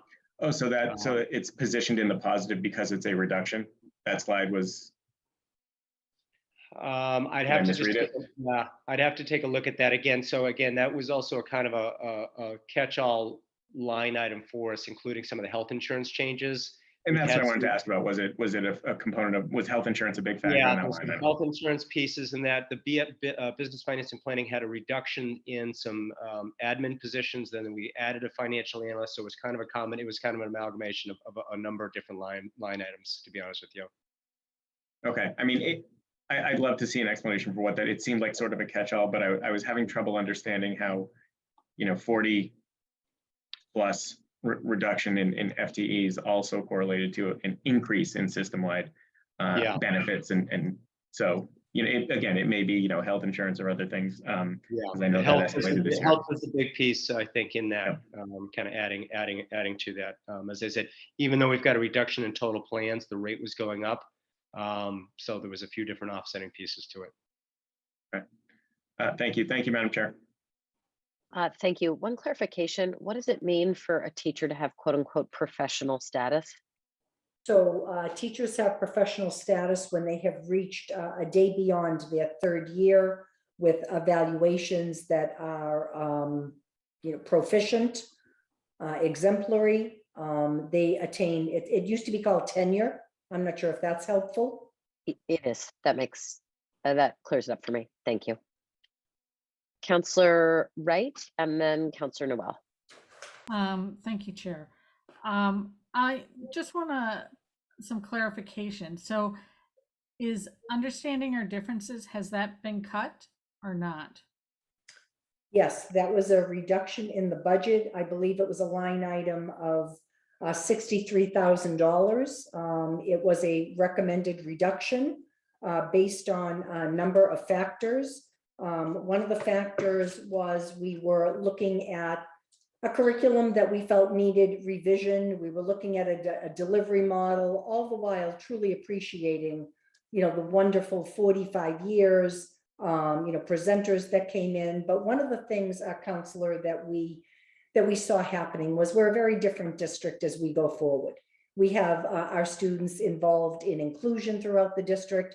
Many of our students, even students with complex needs, are part of our schools, are involved in a way that they might not have been involved in years past.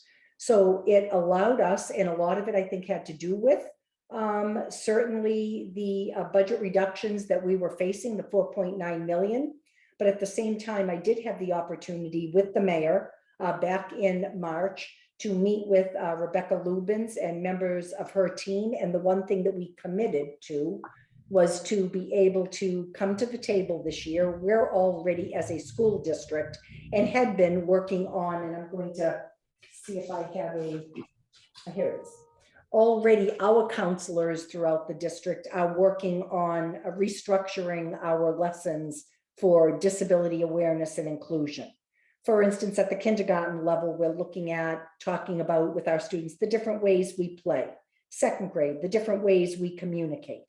So, and we're looking at our delivery model, but we're also hoping to be able to come together. I keep calling it a task force, and I know I'll be handing this over to Dr. Nolan very soon. She and I have had discussions about this. We're looking at the possibility of including our high school students with some of the delivery model, possibly keeping some of the areas, whether it's special presenters. So we're not quite there yet. And what the school committee did was they ended up infusing back $32,000 in our budget for plans moving forward. So to answer your question, the $63,000 was eliminated in this budget, which specifically went to understanding our differences. $32,000 was put back in the budget under the control of the Newton Public Schools, all the while planning for the future of how we approach learning about differences, ways we're alike, and preserving some of the things that we want to in the program. I'm very disappointed on that. That was one program that my children who went through the Newton Public Schools really appreciated. And for instance, I don't know what grade, but they brought in someone who is very sensitive to loud noises, and explaining how that affects them, and and how that they're the same as everyone else, which my daughter had the same thing, and she just never knew anybody else was like her. And so you get a lot of those type of experiences. So I am very, very disappointed, and I would like, to see some money put back, and I know we can't do it right now, for keeping understanding our differences. Yes, I don't really see how it's a national program that's well regarded, and to cut it, I just don't understand. Thank you. Thank you. Counselor Noel and Counselor Malachy. Thank you. I was planning on starting, and I still will, saying I appreciate the difficult position that the school department and the school committee's in. I was taken aback though by the last comment. Dr. Smith, you can't respect 45 years of expertise and eliminate them with one stroke of a pen. That's not respect. My understanding, and you and I have spoken about this, is there wasn't great communication with understanding our differences about, line iteming them out of the budget.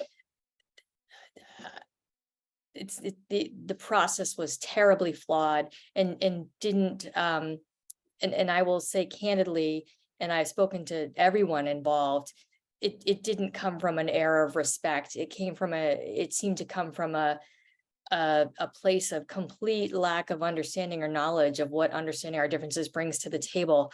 So I guess what I'm wondering is, I'm the executive director of an organization that serves people with disabilities. And as much as we'd all like to think that we understand differences, it's an incredibly complex issue that does require some expertise. So I guess this $32,000 that's reinstated, what is the expertise of the individuals that will be doing inclusion programming in our schools going forward?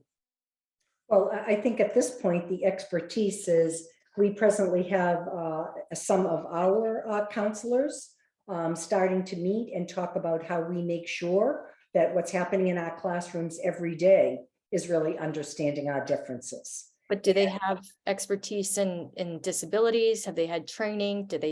What is their understanding of disability? I believe they've certainly had training.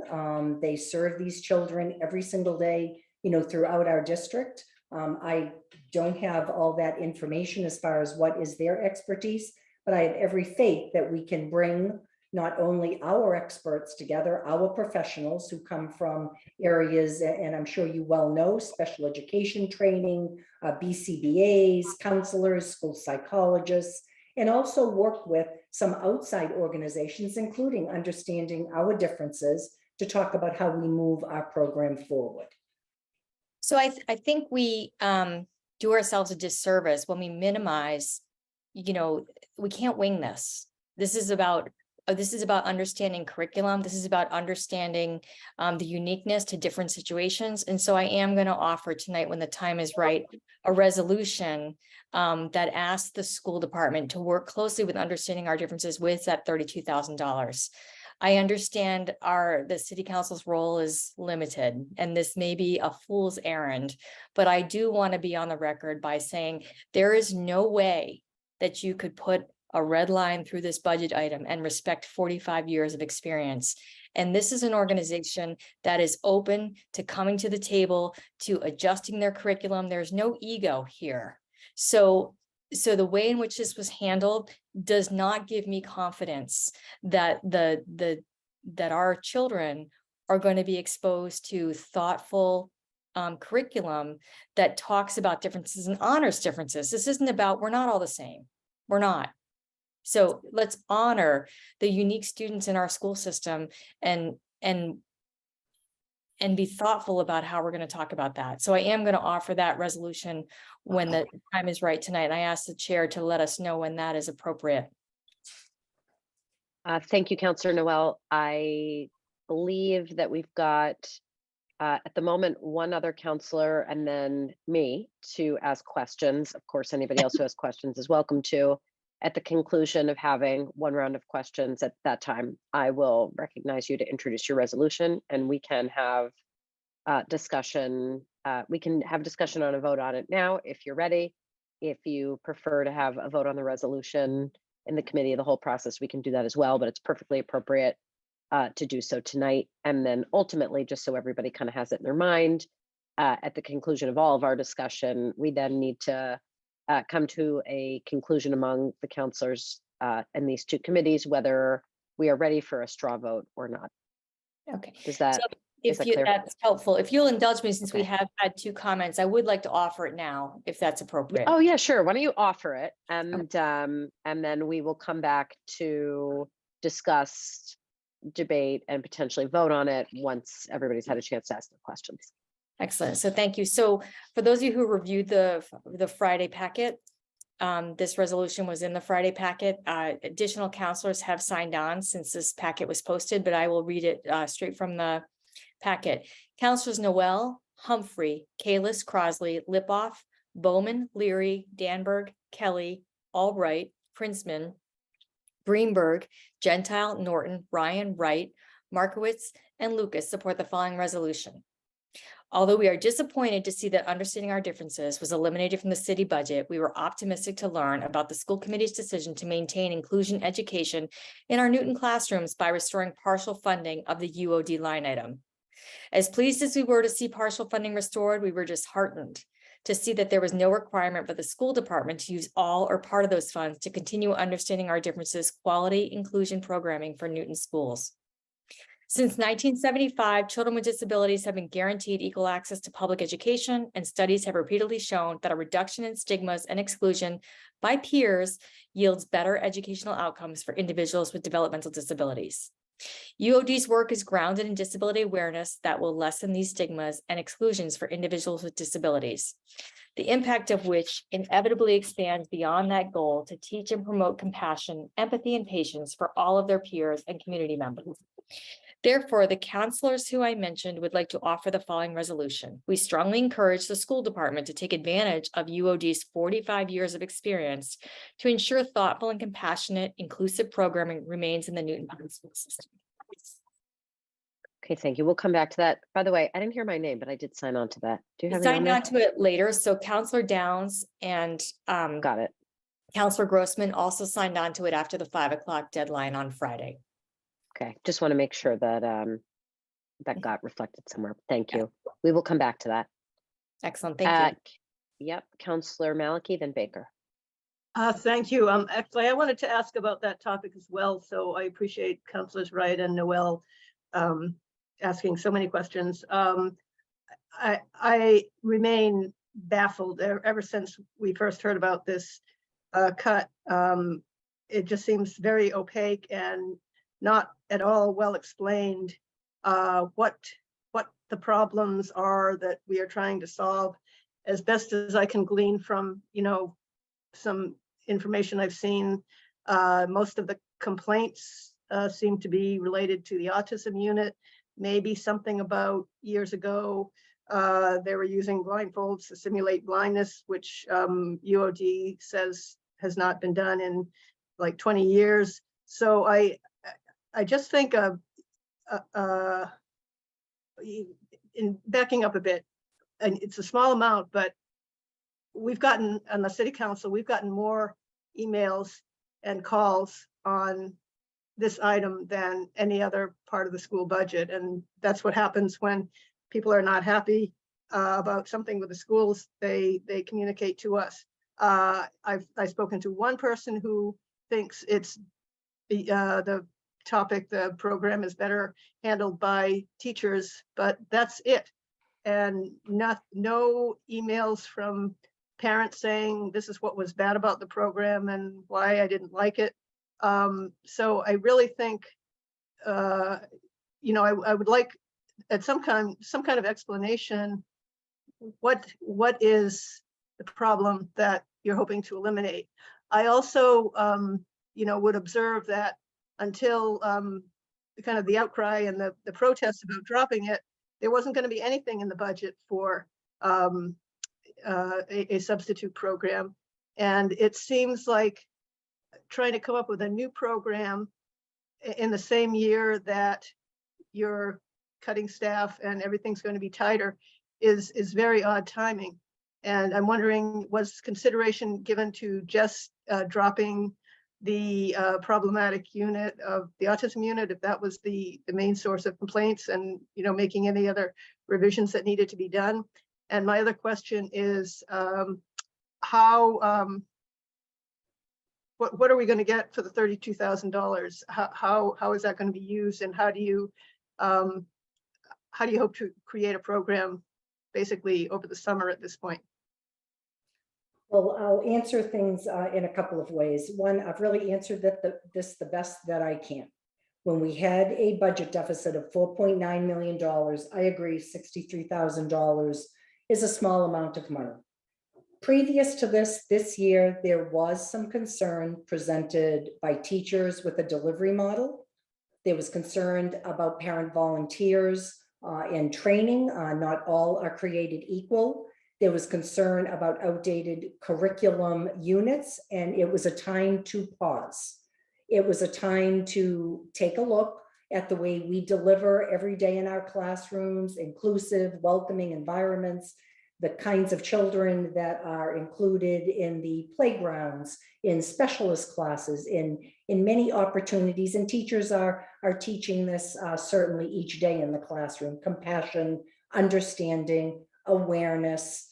So our plan, as I said, right now was to bring our own staff together at the same time, looking to, I keep calling it a task force, but an opportunity to come to the table with understanding our differences. There may be other providers that we would welcome to the table. I know there's been some outreach from another local organization supporting disability awareness education. And that was our plan. Even without $32,000, our plan was to bring a task force together, talk about those things that we value with what Understanding Our Differences has respectfully brought for 45 years to the schools. And is there a way forward that we have a stronger collaboration, that Understanding Our Differences is able to be part of the solution and expand their programming beyond the Newton Public Schools in a way that we felt would benefit our students and the entire community? That's the best I can answer that at this point. I have spoken, as I said, to the incoming superintendent, and I know she is committed to bringing a task force together to look at our own resources with some of our students that have gone through our classes at a high school level, have experienced some of the challenges they might have with the disability, and also bring them into the programming for our younger students. So that is the best I can answer it at this point. Well, I don't say I heard every school committee meeting on this subject, but I did hear one where the question was asked if money was contributed to the program, would you keep it? And the answer was no. So at times it seemed like this was presented as, you know, a budget savings, but that sort of contradicts the idea that you wouldn't keep it if the money were contributed. I was very, excuse me. Yeah, I did have a completely unrelated topic. There was coverage recently about the kind of the short lifespan of Chromebooks, or the short useful life. Has there been any change in the policy of a Chromebook for every student? And I mean, that was considered to be very important during COVID, but and you know, I'm not the professional here, but I just feel like there's kind of an overemphasis on computers to the exclusion of, you know, physical things like handwriting, which I believe are shown to help with language skills and things like that. So is there any change in the Chromebook policy or improvement in the product? Yeah, well, I can't speak to the improvement of the product. I do know for our very youngest students, I believe they're shared iPads, and we do have our Chromebooks for, I believe, students second grade and beyond, Liam, or is it third grade? Yeah, I think it's second and beyond. Second and beyond. And I've also heard the discussion about a lot of screen time. I know there were parents that actually, or community members that presented during community comment concerns about less screen time, more time with hands-on learning, experiential learning. We are trying to find a balance. Our kids are certainly connected to so many things through their computers. Teachers have really enhanced the skills of teaching, researching. You know, as you can see, any of you that have students at home understand the importance of making sure that our students are connected, understand, and also when our students presently are taking any of the high stakes testing, the MCAS testing, they must be well prepared with technology, with their one-to-one devices to be able to, you know, be accommodated with that testing. Okay, thank you.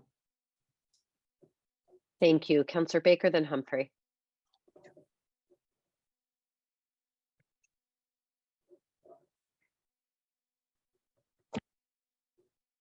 Counselor Baker, I don't know if you yet. I assume that at some point you'll entertain a motion to approve the school budget, which you've indicated are choices of approval, denial, or to cut something. I don't think there's any constituency on the council cut anything. I certainly want to approve it. The question is how do the resolutions work? I'm very sympathetic to the ends in mind that my colleague, Councilor Noel, has so eloquently spoken about, but also we can't get inside the schools, and I'm concerned in the terms of the operation of any resolution where the additional funds come from to do any increase in a particular program, and it doesn't require this. There's no way the school committee can be bound by that. So I'm a little bit troubled about voting for the resolution without knowing what the fiscal impact and effect of that is. Although perhaps we could have some explanation about that. And when you get to the other resolution, maybe that item could be clarified, and then let us know when it's appropriate to move the budget. Sure. I was thinking about that, Counselor Baker, and you know, I always value your wise counsel on process. If you think about resolutions that are offered during the committee of the whole, it's rather similar. I mean, we take straw votes in committees on budgets all the time, and then entertain resolutions in the committee of the whole, and then take our formal vote in the committee of the whole there. So to me, it seems procedurally appropriate if the counselors who are present are ready to take a vote of those present, or at least to offer the resolution. And maybe I will defer to Counselor Noel if she is more interested in sort of being able to move the resolution forward early in order to get a response early, as opposed to waiting to take a vote in the committee of the whole in which case then we have our, 1-day turnaround from the administration to get a response. None of this is an exact science. None of these votes, bind us to anything in particular. They have a different sort of effect, I think, than a typical motion on a typical docket item.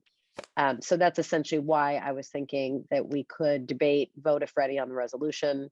And if the committees are ready, still entertain and vote a straw vote on the school budget overall.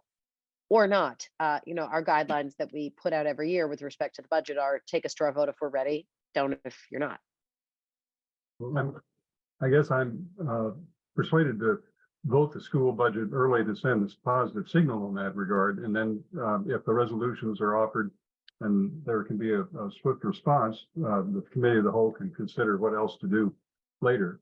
I do think there's value in early notice, in effect, rather than waiting for a 24-hour turnaround on any of these, especially something of this type. So, but I'll yield to my colleague at this point. Sure. And as we get into the procedural steps later, of course, feel free to, let me know if you think there's a better course of action. Okay. Thank you. Okay. Thank you. Councilor Humphrey, then Oliver. Thank you, Madam Chair. One thing that was just sort of a curiosity point for me was about extracurriculars. We had obviously heard a lot about the strings program and then those got put back, but were there other extracurriculars that actually got cut?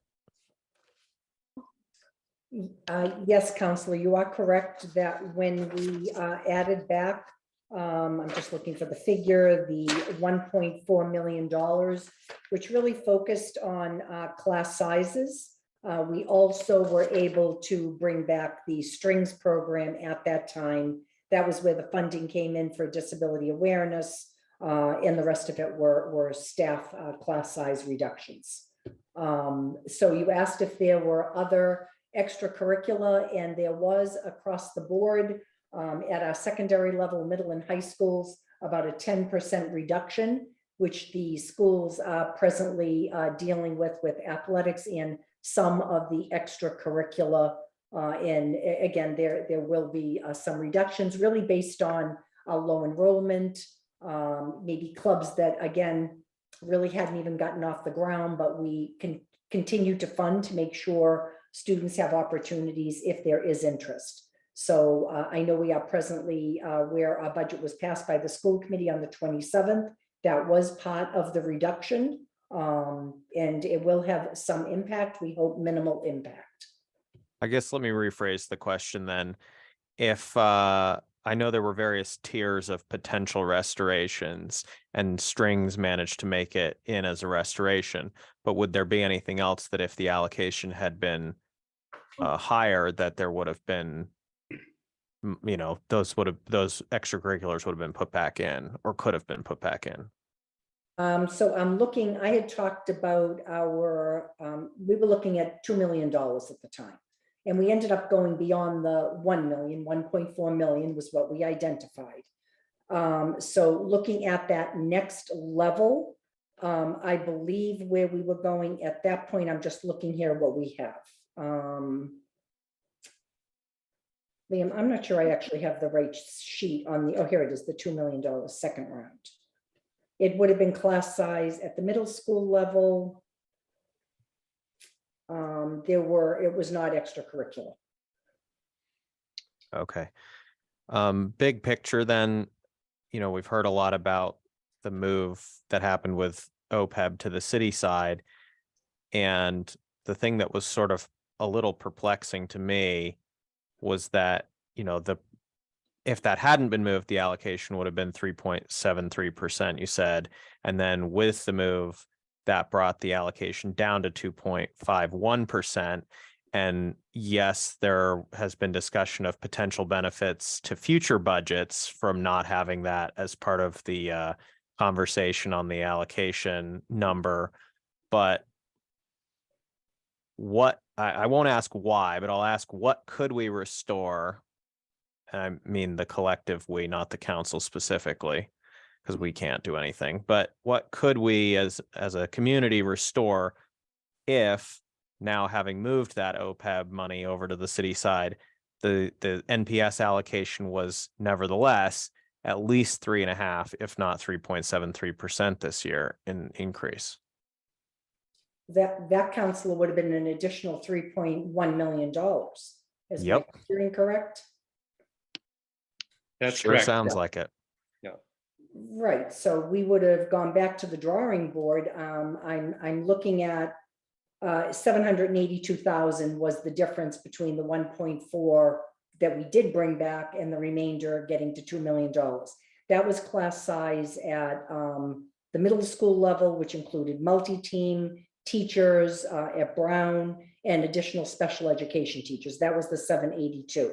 So that would have brought us back. That was the priority with our budget guidelines with the school committee going back to last, I want to say November, December. So that would have been our first bring back with 782,000. I think we would then go back to the drawing board when you look at the different items and our remaining 40 staff members that are still out. It includes, I'm just going to use this as an example, 2 custodians that, it's going to impact what we're able to do. I believe that was at Newton North and Newton South. And it was, I think, an evening shift. Yes. Is that correct? Yes. So we're going to have to make adjustments there. It was librarians. It was 2 programs counselor. One was called Brain Pop.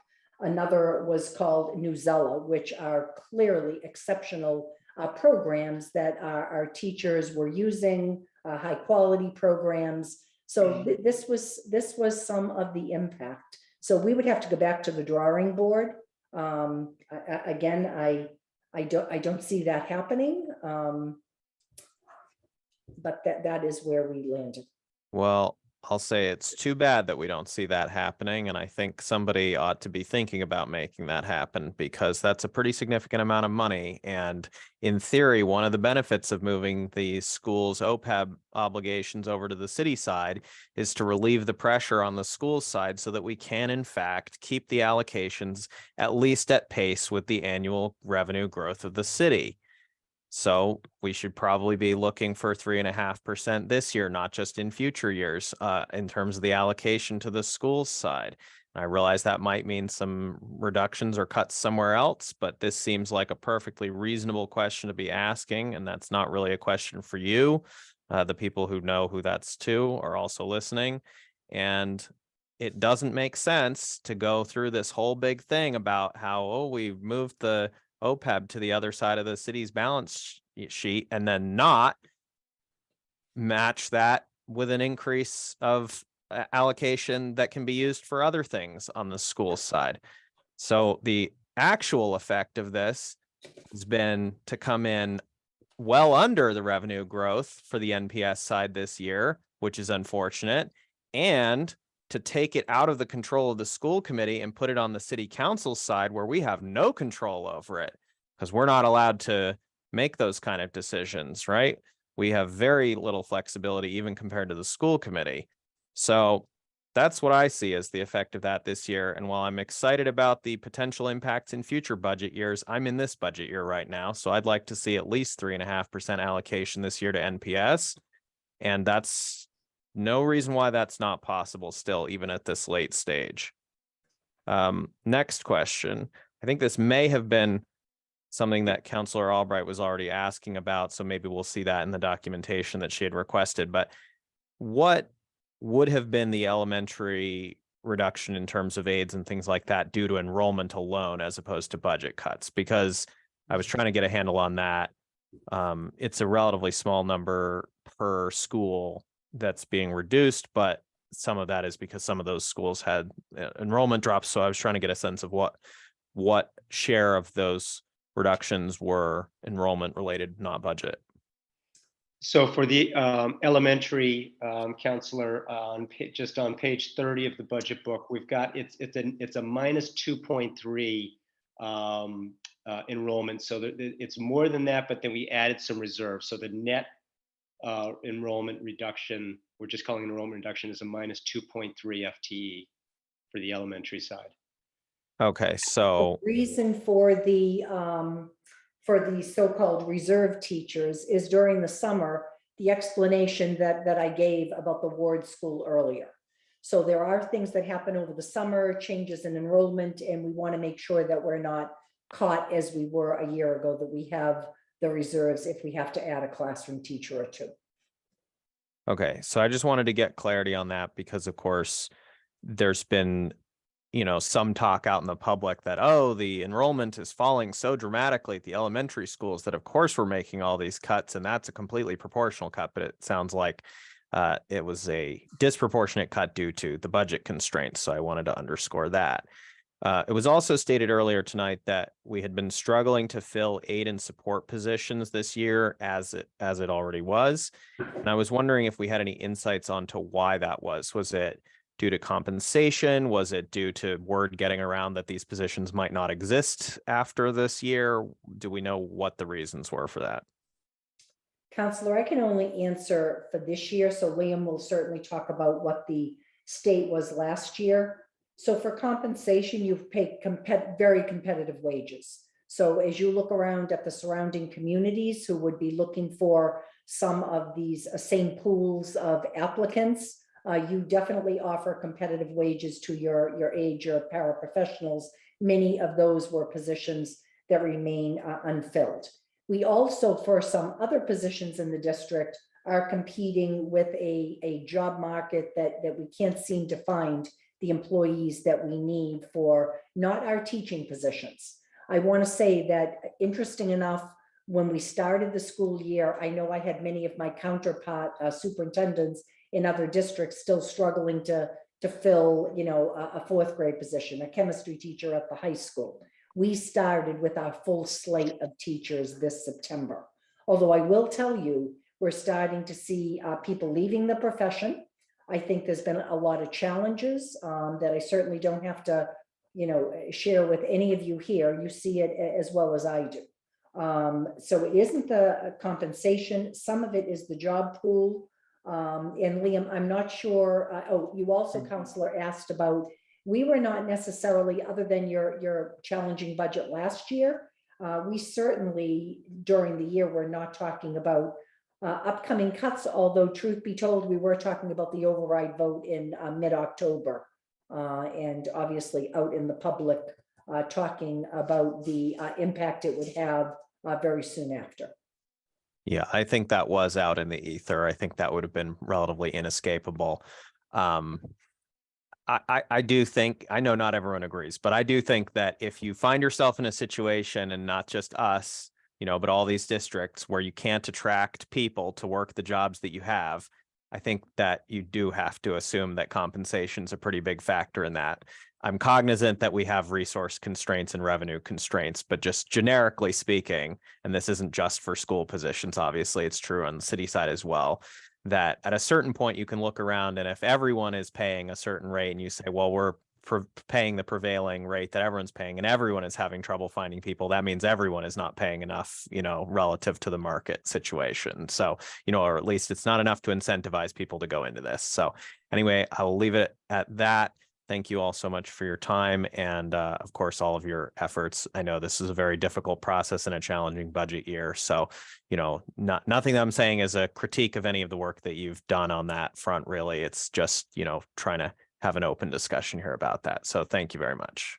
And Counselor, I just was able to identify, it looks like for FY24, our enrollment is projected to be at 4,967 students in elementary education. I think it was a decrease of 31 students. Liam, does that sound correct? That sounds correct, Kathy. Yes. Thank you. Thank you. Counselor Oliver. Great, thank you, Madam Chair. I'll start by saying I'm going to echo what many of my colleagues have said. This is, I just have a couple of questions in an effort to understand and to calibrate a few of the conversations I've heard in previous school committee meetings. One of which actually Councillor Malaki's question reminded me of line item 217 for student Chromebooks. I remember hearing a conversation, an exchange between, I believe it was Stephen Retendi and one or two of the school committee members about Chromebooks and moving to a one-to-one. I believe it was moving to a one-to-one ratio, right, student to Chromebook, and extending that to K and first grade, if I recall. And then I looked up the line item here, and it's almost a 100, it's a 95% increase in funding for that one line item. I'm just curious where that conversation netted out, because if I recall, there was some questions that I did not hear answered in that session. I think there were going to be some follow-ups. And I'm just curious, is that increase of $190,000, right, for student Chromebooks, is that in part or in whole due to the moving to a one-to-one ratio for K and first grade? So I know Kathy, that's a hyper yeah, detailed question. I yeah, apologize. I can start this, Kathy, if you want. So it's a good question, and it's a little bit of a historic. It goes back in time. So the pandemic really forced Newton and almost all school districts to go one-to-one in across the board. When we had, before the pandemic had hit, we had funded, I believe, with about $200,000 high school one-to-one. This was again pre-pandemic. We now are in a situation we are basically one-to-one. The iPads, it's more of a shared iPad model in the K and 1 levels, but from 2 through 12th grade, we're trying to get to basically a higher funding level because we had only funded the one-to-one model, which we had said that we were in. So we've been in the last 4 years and plan to stay in that. And we basically have been using one-time money. This is where we've been using ESSER funding and city funding to pay for Chromebooks. And so we need to basically bring that funding up to a point that we're actually spending at. There is discussion, I know, that our Director of IT, Steve Retendi, is thinking about. Do we think about a bring your own device model potentially at some of the older grades, 11th and 12th grade at the high school?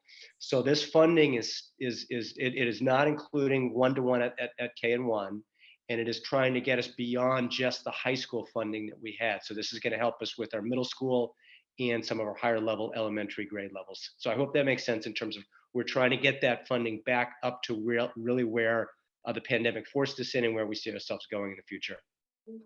Got it. So then some of those increases, there might be future increases to a line item like this to continue to extend that kind of penetration across different grades or into different grades, possibly.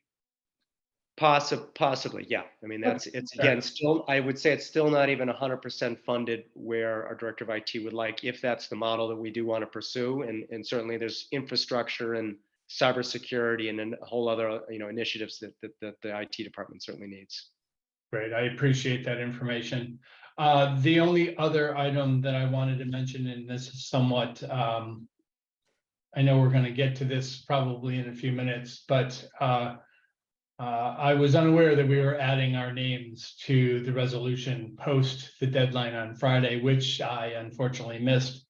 So not only would I like to add my name to that resolution, but we'll be happy to support it when we get there.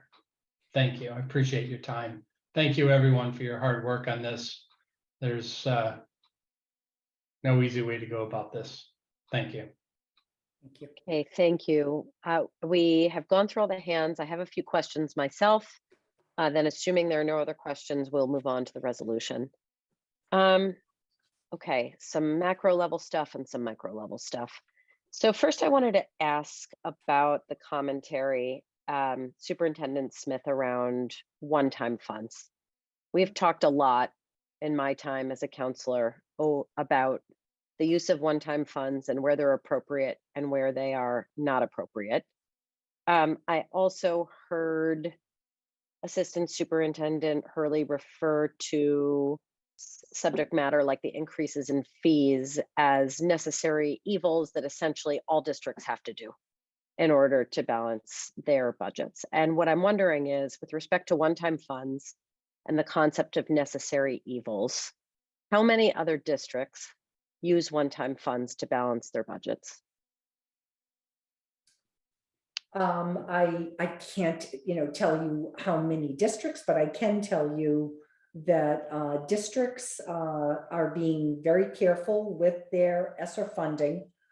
It was certainly necessary, whether it was CARES Act, APA, ESSER funding, all of that allowed us to revert to virtual learning, technology in the hands of students, air purifiers, throughout districts, additional furniture bought. So I mean, I don't have to tell you, you lived this for 3 years, testing sites. So all of that was really important. As we knew, and there was talk with the Department of Elementary and Secondary Education, we needed to be very careful about pretty much weaning ourselves off of this so-called one-time funding. If in fact, and I will say this, counselor, I know of much smaller districts and superintendents, when I actually talked about the March 3rd presentation that we did for legislators, one of the first things we did, counselor, was thank our legislators for some of that one-time funding that allowed us to function during those years. At the same time, you would hear superintendents talk about adding 1 or 2 school adjustment counselors to deal with the mental health, the social and emotional support as we brought kids back, as we were paying attention to student needs, and having difficulty bringing that into their already stretched budgets with some of the budget drivers that we have. So it is something being experienced by all districts. I did hear loud and clear from my team here that they were getting very frustrated each year using one-time funding come budget season, the realities of the budget, having to once again make these cuts, to our budget. So you heard me talk about even that charter maintenance. We were pleased initially in our budget to be able to restore that 410,000 to a line item that had been really drastically reduced. And Liam, you'll have to talk about the exact amount of where we were supposed to be. So this year we were hopeful to bring that back, that one-time use of 410,000 in last year's budget to bring back, and I can't answer this. I believe it was for some of the positions when you got to the end of your budget process. And lo and behold, we had to do the same thing in this budget on the 25th of April. So we are trying to wean ourselves off of one-time funding, reduce the structural deficits. So as we talked about, not rely on the carry forward, not have to rob Peter to pay Paul just to have appropriate class sizes. So that is what we continue to do, is to wean ourselves off of one-time funding. And I think we've actually, even with this challenging budget, we're down to 2.3 million in our carry forward from, what was it, 4.6, Liam, the Yes. previous year? Yes. So Liam, you can certainly add to my commentary. Yeah, Becky, I don't think I can't really comment in terms of some of the other districts. My sense, many of them are maybe a third of the size of the budget. I think that there are some districts that may have funded more positions on ESSER, so permanent positions. That's always a real challenge. So the question comes up, what happens when ESSER and the ARPA goes away? So to the extent that you can use one-time, technology or devices or, testing, things like that, has really been something that we've been very mindful of. I do think many districts, though, are probably in a similar boat in terms of, having those rising costs. So many of those pillars that we showed, rising costs, increased student needs, and they've also got some of this one-time money. It may not be as large as what we've had here in Newton, but they're going to experience some of those challenges as well, I'm sure, in many of these districts. I'm going to try to explain what I'm struggling with, and I really appreciate those answers. I obviously was a very strong supporter of the override, and I completely understand why a successful outcome of the override would have put us in a much stronger position to be able to wean ourselves off of one-time funds for the long-term financial health and best interest of the city. That said, it wasn't successful. And we're left with, now what? We use one-time funds for other ongoing needs that we have in the city. We put one-time funds every year into our transportation network improvement program, AKA road paving. And yes, that was a part of the override that we hoped to fund, and it failed. And we have to, once again, try to cobble together where the money is going to be to move as aggressively as we want. We use a certain amount of free cash every year to balance our city side budget. And we want to wean ourselves off of all of those things. I totally get it. What I'm struggling with is this the moment to wean ourselves off to this extent? And I come to that because I see the deep need in the kids. And I'm very conscious of the fact that we have set kids back years in development and learning for the good of adults, for the health and wellness of our community as a whole overall, yes. But I'm really struggling because I feel like these kids need more and we're not giving it to them. And I just can't accept where we're at this moment. And I'm just really questioning being in a position where we have a lot of different pockets of cash at our disposal to decide what to do with them.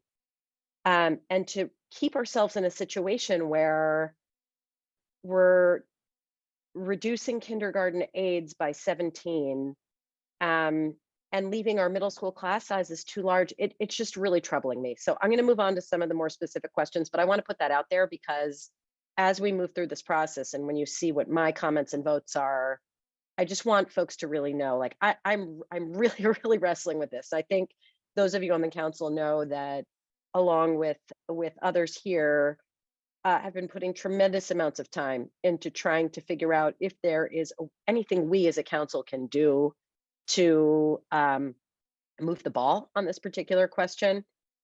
We're obviously very limited in what our authority is by the setup of the government that we have, but I'm not done trying. Another question I have where I'm trying to reconcile two competing ideas.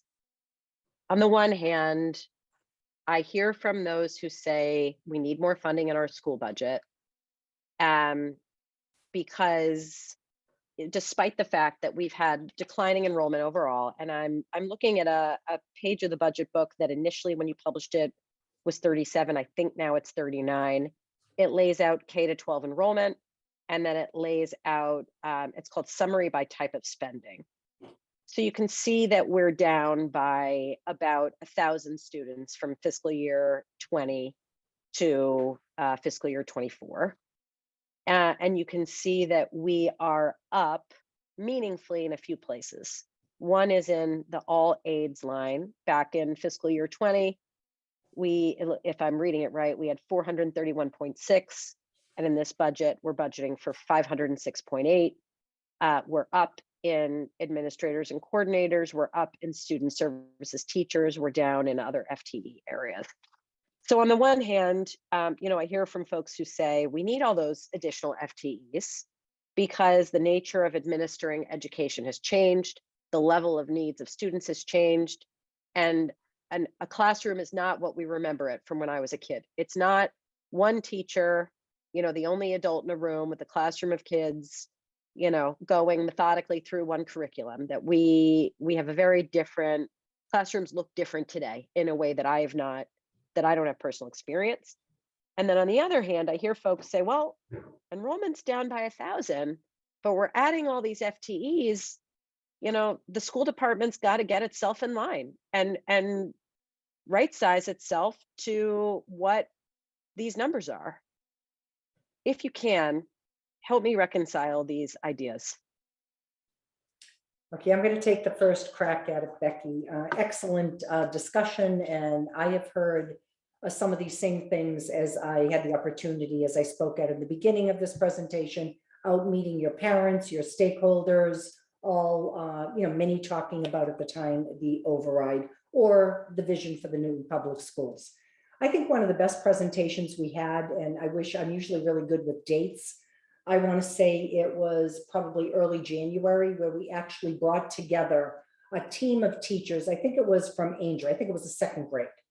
And we brought together classroom teachers. We brought together the social and emotional interventionist, the literacy coach, the math, all of the supports for that second grade classroom. And we talked about some of the very things you talked about.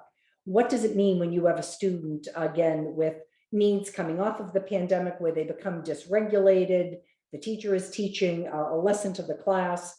So the student with that opportunity is working with a counselor, is working with the interventionist to get regulated, to get back in that classroom as quickly as possible, so they're not really missing learning time. You know, to have the resiliency and the so-called things in the toolbox to be able to deal with whatever the concern is for the students. So it is very different, I think, from years ago, but quite honestly, it is something that you started to support in your classrooms even previous to the pandemic.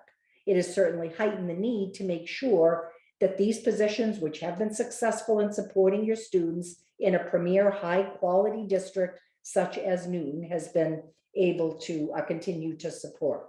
You also talked about student services.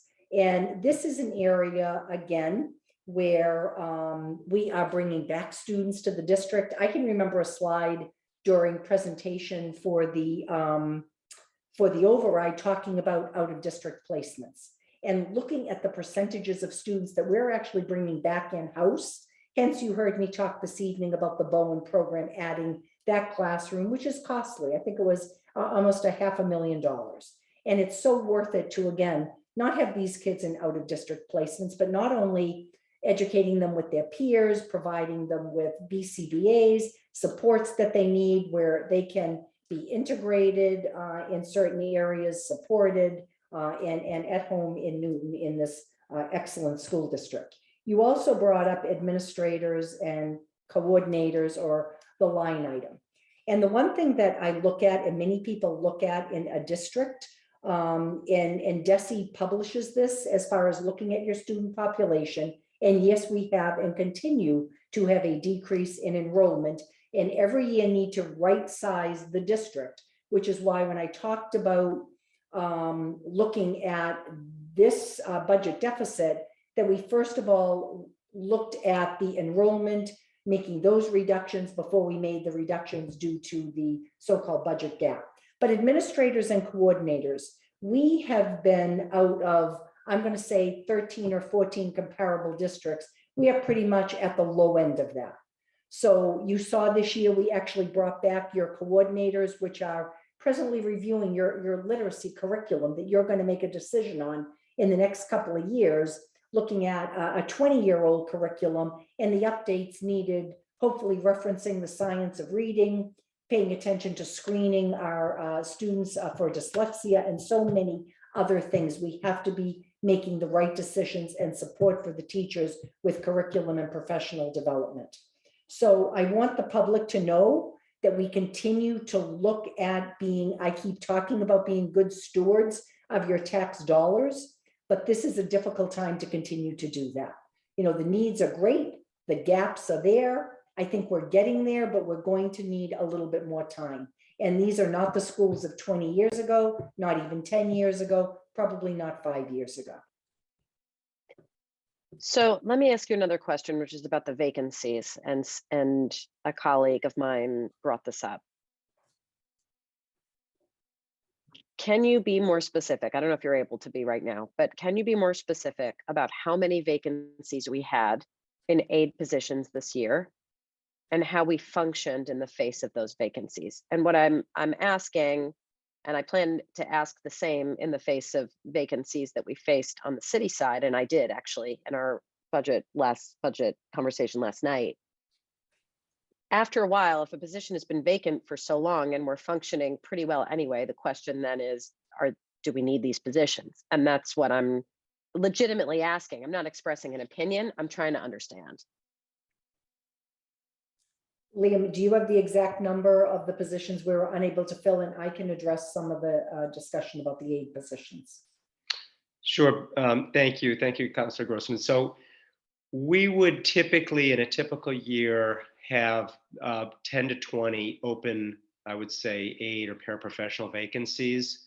And it is a position, and you've heard that, kind of some of the challenges, even, in years past, it has been an area that we have we would have high turnover as well. So our budget assumes a certain amount of turnover. I would say the last couple of years, it has been more than that. It has probably been closer to that 20 range. It's really complicated because we will have students that move in every summer needing potentially one-to-one support. We also have aides that are also not just one-to-one positions as well, BCB aides, different positions that we've got. So those positions, basically, we need to find a way to have the support for those students. In some cases, we actually have a contracted services. We have a vendor that will actually provide those services to us. So we go out and look for that. It's not always the best solution. Sometimes it's a short-term solution while we try to find an aide. If there's positions that come up, we sometimes move an aide to a different position. In a district this size, I would say it's not that atypical, but we also, I think what I would say is we do rely on having, some of that vacancy or attrition as part of our budget process. So I don't know if I'm answering your question, but that's about the typical vacancy we've got in our aides. Teachers, very, as Kathy mentioned, 0. There was at one point a 4th grade teacher, I think, at Bowen that we were struggling to fill. We did have a substitute, I think, in that classroom for some time. So in many ways, we will either try and patch that with a short-term substitute or a long-term substitute if that was needed. So I hope that answers that question. It helps. I mean, with respect to kindergarten aides, that is an experience that I saw personally, so I can wrap my head around it a little bit more. When my oldest child was in kindergarten, she was in that year where the enrollment at Ward unexpectedly spiked over the summer, and there were 26 or 27 kindergartners in that classroom. There was always at least one other adult in that classroom. And I know that we're not talking about 27 kids in a kindergarten classroom this year, but I've heard of ones as large as 22. And I've been sitting here trying to wonder, like, what happens if you have one teacher in a room of 22 kindergartners who are just starting school, and somebody needs to use the bathroom, somebody is having a difficult moment and needs one-on-one support, and you're one human, one adult who is supposed to figure out how to manage all this. And I'm worried about it. I really am. I don't know how these teachers are supposed to do it. In your minds, can you describe how you expect it to go? And I guess that's really what I'm asking with these other vacancies too. I've seen experiences where the lack of one-on-one support has also meant increased things like classroom evacuations, where in difficult moments, students, are learning their math lesson in the hall, understandably. I mean, this is not passing any judgment of any kind. And I really hope that my words are coming out, expressing that with the kind of empathy that I am attempting to convey. But it's obviously not an ideal situation for anybody. And that's what I'm really trying to wrap my head around, because, as I said, on our end, we're so limited as a council of what we can do, but we are still really trying to fight for these things. And that's why I'm really seeking to understand specifically on this AIDS topic. And if you could speak to what you think the impact will be realistically on a kindergarten teacher, if you can try to describe what the impact will be in a typical classroom where one of these vacancies or a reduced position has been taken from, it would help me. I think you're right, Counselor. Certainly, a decrease in aides is going to have an impact and a challenge in your kindergarten classrooms. Fortunately, as you stated, the numbers we've tried to keep them pretty small. I thought they were between 18 and 20. I'm not aware, but I'm sure there could be a classroom right now with 22 in a kindergarten. As I said, most of them are 18 to 20. We would certainly pay attention. It'll be a shared experience with the aid that will be available. And as we talked about, schools are different. I know the principals talked about all hands on deck. We do have additional coaches, support staff that when you mention, and that's a very real situation where You could have to evacuate a classroom because of a dysregulation. Something happens with a student. So there will be challenges. But I do want to say that when we made these decisions, we brought our principals together and we had discussions about what would be the best way forward. And this was something that they thought they could support, they could live with. It is not optimal. And I wish we were not reducing our kindergarten aides. And I'm so grateful to the principals because I know that often, you know, they're the ones who are stepping in and filling these voids. And I know how hard they work, and I know that they're doing the best they can to prioritize. But I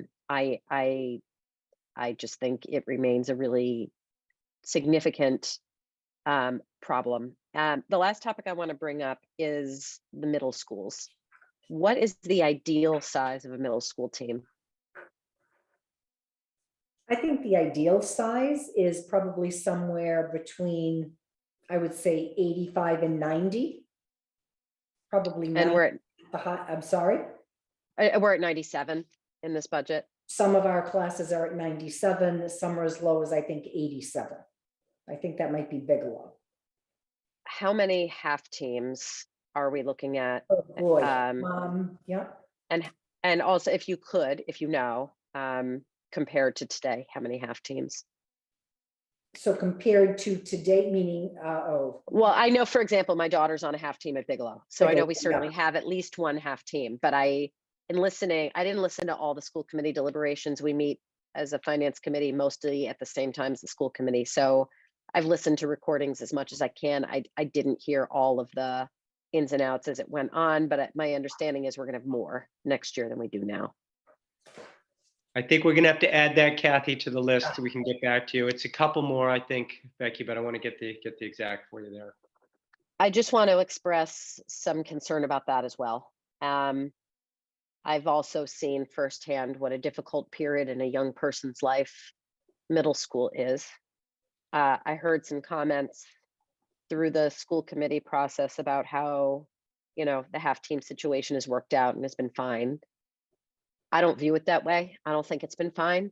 I think it's shown to present some real challenges for kids. I also observed a situation this year where one of the half teams, one of the teachers who taught two of the core subjects, social studies and English, left the profession of teaching mid-year. It just so happened at the same moment, one of the main subject language teachers had a medical need and needed to be out for a while. And all of a sudden, a cohort of students had 3 out of 5 of their sort of core curriculum classes taught by substitutes. Excellent substitutes, and in no way am I trying to cast any negative comments on those incredibly hardworking people, but obviously it's not ideal. It's not ideal for the kids. It's not ideal for the teachers in that transition. And I'm really grateful to those middle school teachers who took on, this 2 subject load and how hard it was. I could see that very clearly. But I can't say I'm a fan of half teams, and I'm not excited to see middle school team size go up, although 97 is obviously not, dramatic as compared to an answer of 90, if that's truly the ideal. So anyway, I will stop there. I think I've expressed significant concern, and colleagues, if we take a straw vote tonight, of course, folks want to do that. I totally get that. I myself am not yet in a position to be able to say aye to this, and it's no knock whatsoever on the hardworking professionals who put this budget together and made the best decisions they could with the limited resources before them, or the school committee's very hard work. It's simply because we've got a lot of really consequential conversations to come. I want to see how they play out. And I have concerns over the places that we haven't been able to fund here. President Albright, I'm going to come to you, and then if there are no other hands, we'll go on to the resolution. Thank you. Councilor Grossman, you talked about one-time costs. And I just wanted to give some context to that. back in the day when I was on the school committee, and I think perhaps Mr. Hurley and Superintendent Smith would remember these days, there were a lot of long-term, highly paid teachers who were retiring. And year after year, we relied on the turnover savings from the people retiring and the young people coming in being paid at a lower rate to keep the schools going, to keep, that was our one-time funding in those days. The other thing I remember is Mayor Cohen trying to wean himself off of one-time funds in the budget every year.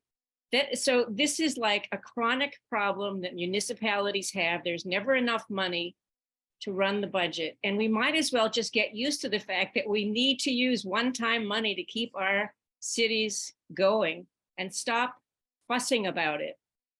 It's not ideal, but it goes on and it needs to happen. And it's not the worst sin in the world to use one-time money. That's how I wanted to give context to your comments. Thank you, Madam President. We're going to go on. I don't see any other hands. So Councillor Noel, want to recognize you. You put your resolution on the table and wanted to give you an opportunity if you wanted to say anything further. Also, if others have any comments or questions, and then wanted to ask you, Councillor Noel, if you thought procedurally, are you interested or looking for a vote tonight? Or are you interested in looking for a vote when we get to the committee of the whole process? Sure, thank you. So I wanted to address Councillor Baker's comment about, and this was a few, half hour ago, so if I've misinterpreted, but where is the money coming from? And I want to be clear that this is addressing the $32,000 that's been reinstated in the budget, which is currently not at all tied to the UOD curriculum. So what we're trying to do here, and I understand that our role is limited, is to insist that the school staffing utilize the UOD expertise and engage with UOD with this $32,000 on inclusion education. So that's really what we're looking for here. Procedurally, this has been a little bit of a gray area, but I always feel like when we're in the committee of the whole and the meetings are going well into the night, the issue becomes timing. So I do want the administration to have as much notice as possible that this is coming. And so I'd feel confident, taking a vote on it tonight and having it move eventually to committee of the whole. Okay, so I'll consider that a motion to approve the resolution. Councillor Baker, let me go to you. So as I hear it from the proponent, it's not a matter of a fiscal impact from this resolution. It's a programmatic one. Is that correct? I appreciate that, and that eases my burden on the finance side. The question I'm still not clear about is that this is internally a programmatic decision for the school committee itself. And we've heard from the acting superintendent, but I know the school committee members are not part of this conversation. But I'm just going to indicate that I'll abstain on this motion. I've reserved my right to vote for it in the committee of the whole because I'm sympathetic to the objective, but I also want to understand how this plays out inside how the program is done. So that's all I wanted to do. But I appreciate the thought that's coming. Okay. Councillor Crossley. Thank you. I didn't have anything to say about the overall school budget this evening, but my colleagues did a very thoughtful job going through everything. But this item, I just want to say, it seems to me that we're just asking for understanding our differences to have a meaningful seat at the table. That we're not asking for more money. We're not asking for a change in the amount of money. I think we realize that the money isn't what's making a difference here, that there are differences of opinion in how the program ought to be run. And I agree totally that there was poor communication, clearly, as to how this became known, that it wasn't shared with understanding our differences and so forth. I'm sure there's more to the story that we don't even know, but to give them a meaningful seat at the table and to be clear about what the issues are that the school department has with the UOD program, and to work it out, at least to make an honest attempt at that face to face. If that's what it is, I'm not sure why we couldn't also vote or have hold a straw vote on the school department budget this evening, but leave that up to the chair to facilitate. Thank you. Well, just on the straw vote point, the guidelines that we've always, at least as long as I've been on the council, gone by have been as it's essentially a sort of a formality and doesn't have any particular legal effect, that it's really up to the committee whether they're ready or whether they want the process to play out more and to take the vote, to not really give a straw vote recommendation to the committee of the whole and really rather wait till we get to the committee of the whole process. That's all I was saying with that. If folks want to have a straw vote, we can have a straw vote. And if you don't, I think we don't need to. Councilor Ryan, then Baker. Okay, I'm supporting the resolution. I'm one of the signers to this, but I would like to say something. And myself and Councilor Noel had a short conversation. I hope that, and whoever's listening, that can do this, that there are some updates done to this program to understanding our differences. It needs some updates. It needs to recognize different groups, that people are in more than one category that they recognize. And there's, differences in these categories. And the core mission stays the same, but in alcoholism and drug addiction, and I'm not saying this is what it's about, but we call it dual diagnosis. So it says you're not just here for one reason. This is the main reason, but there's other issues involved. And I just think they need updating in this. And I hope somebody who's listening, who will be making decisions about this, understanding our differences, is hearing me. Thank you. And I am supporting it. Thank you. Thank you, Councilor Ryan. Councilor Baker. Well, I'd say what I said on the resolution, just when we get to the full budget, I'd like to be heard. I didn't know the process time. Okay. Sure. Okay, so I think that's all the comments on the resolution itself. Councilor Noel has made a motion to approve the resolution. Councilor Noel, you happen to be in both of our committees. So Chair Krinsman, I'll leave it up to you. If you consider that a motion in yours, I'll consider it a motion in mine. That's a nod, then a thumbs up. So I would say yes. All right, so let's first take members of the Finance Committee. And just because it's, again, hard for me to find you all on the screen and keep track of who's here. Any further discussion on Councilor Noel's motion? Seeing none, all those in favor, if you could just please raise your virtual hand so it's easier for me to see you.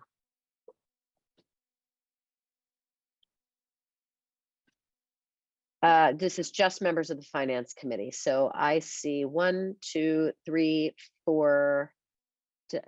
I tried to raise my hand. Did it go up? You did not raise your hand. No, I tried. Why is it not going up? All right, my hand is up. So I think that's 6. 6 to Is that 0. right? 6 to Okay. 0. All right. Members of Wait, hold on. No opposed and no abstentions, right? Where there's only 6 of us present.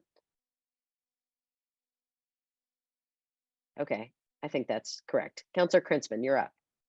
members of Programs and Services. I'm assuming there's no discussion in this committee on the motion. Councilor Kales, is your hand up to discuss this? Is your hand up just to pretend you're a member of the committee? Because I'm well aware of my committee's membership. Can't sneak in here. All right. Let's see. So this, I'm guessing these are all in favor. We have 1, 2, 3, 4, 5, 6, 7. Any opposed? Any abstentions? Yes, one. Counselor Baker abstains. Okay, so it's 7-0-1 in programs and services. Okay. Now that's obviously a motion to approve here, which then would be a referral.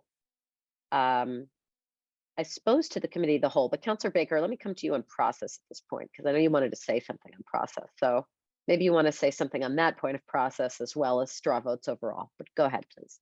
Well, no, I would say that you described it accurately. It's a recommendation to the committee of the whole when we get, because these are in the substantive committees, basically. So this is going to be a recommendation of the committee of the whole to continue the resolution to the mayor. But it's an early signal, and that's from both committees. Right. I think Ms. Lemieux and Superintendent Smith and Mr. Hurley, however, you all, I guess Ms. Lemieux primarily to the mayor. I think that probably the direction is quite clear of where the council's going. President Albright, let me go to you first because I see you shaking your head. What am I missing? I'm concerned because the mayor does not control this issue. It's the school committee. And as I understood the resolution, it's to the school department, not to the mayor. Councilor Noel, was this not to the school department? Well, the school department is I'm The sorry. wording is to the school department. Yeah, I think it's to the school department, so not to the mayor, because the mayor has no control over this.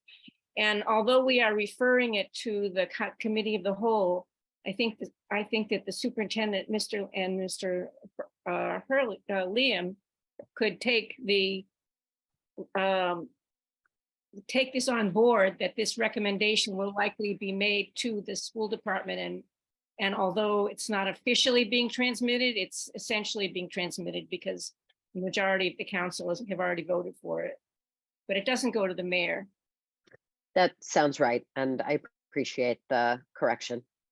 Ms. Lemieux, did you want to comment on that? No, thank you. I just wanted to make sure that that was what the intent was. That was how I thought I had heard it earlier in the evening. So this is to the school committee, correct? Or the school department. I guess think the it is school to the school administration. department. I mean, my understanding, and I know we have school committee members on here, but I think the school committee's direction to the administration was somewhat similar in what we've conveyed about communicating with understanding our differences, but I certainly don't want to speak for them, and I wasn't present in any of those meetings. So I think it really is to the administration of the school department. Let me hear from, I've got three hands though, so hold on. Councilors Baker, then Humphrey, then Noel. Well, I guess the question is, certainly it's the expression of the committees, and it's likely to be adopted by the council in committee of the whole and then the full council. So that's, I think President Albright is correct that it's an early signal by the body that's likely to make that judgment. The question really is which body ultimately has the capacity to make the decision to respond. And the school committee has got overall jurisdiction. Is that a situation where the resolution is more properly addressed to them or to the administration? Normally, I would expect it to go to the school committee in this case, but I'm not the maker of the motion, and I don't think we ought to spend a lot of time, but it can be sorted out by the time. Yeah, my understanding is that the school committee can make a recommendation essentially or express an opinion on curriculum, but that curriculum lies with the superintendent and her team. I'm certainly willing to be educated on that. Sure. Councilor Humphrey, then Noel, then Krinsman. Thank you. So a couple of years ago, we had a similar situation. It was probably about school buses, if I'm remembering correctly. And there was some confusion over who our resolution was to. And the ultimate conclusion of that was that when the city council is talking about school department matters, when we say the administration or whatever, we were talking about the NPS administration and not expecting to hear from the mayor or any of her team on that particular point. That was my recollection of how we resolved that a couple of years ago. Thank you. Councilor Noel, then Krinsman, then CFO Lemieux.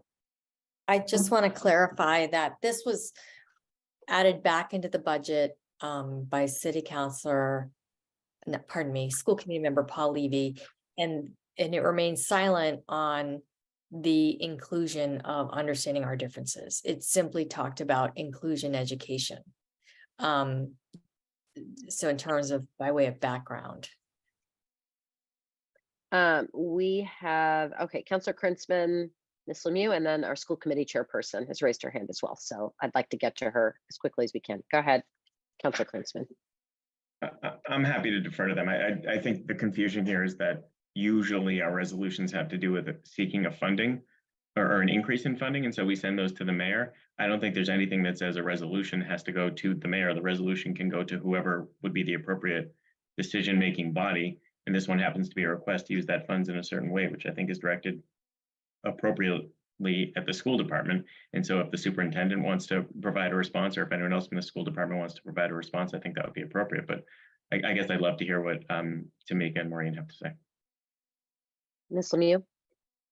Thank you, Madam Chair. Actually, the more I thought about it in the last few minutes, I think it's really the school committee who it ought to be sent to. They're the ones who approve the budget. They're the ones who more or less direct the administration. I think it's really the school committee that it ought to be going to.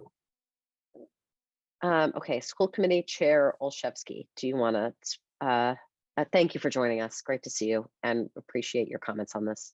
Thank you, Chair Grossman. And I appreciate the thorough conversation we've all been having.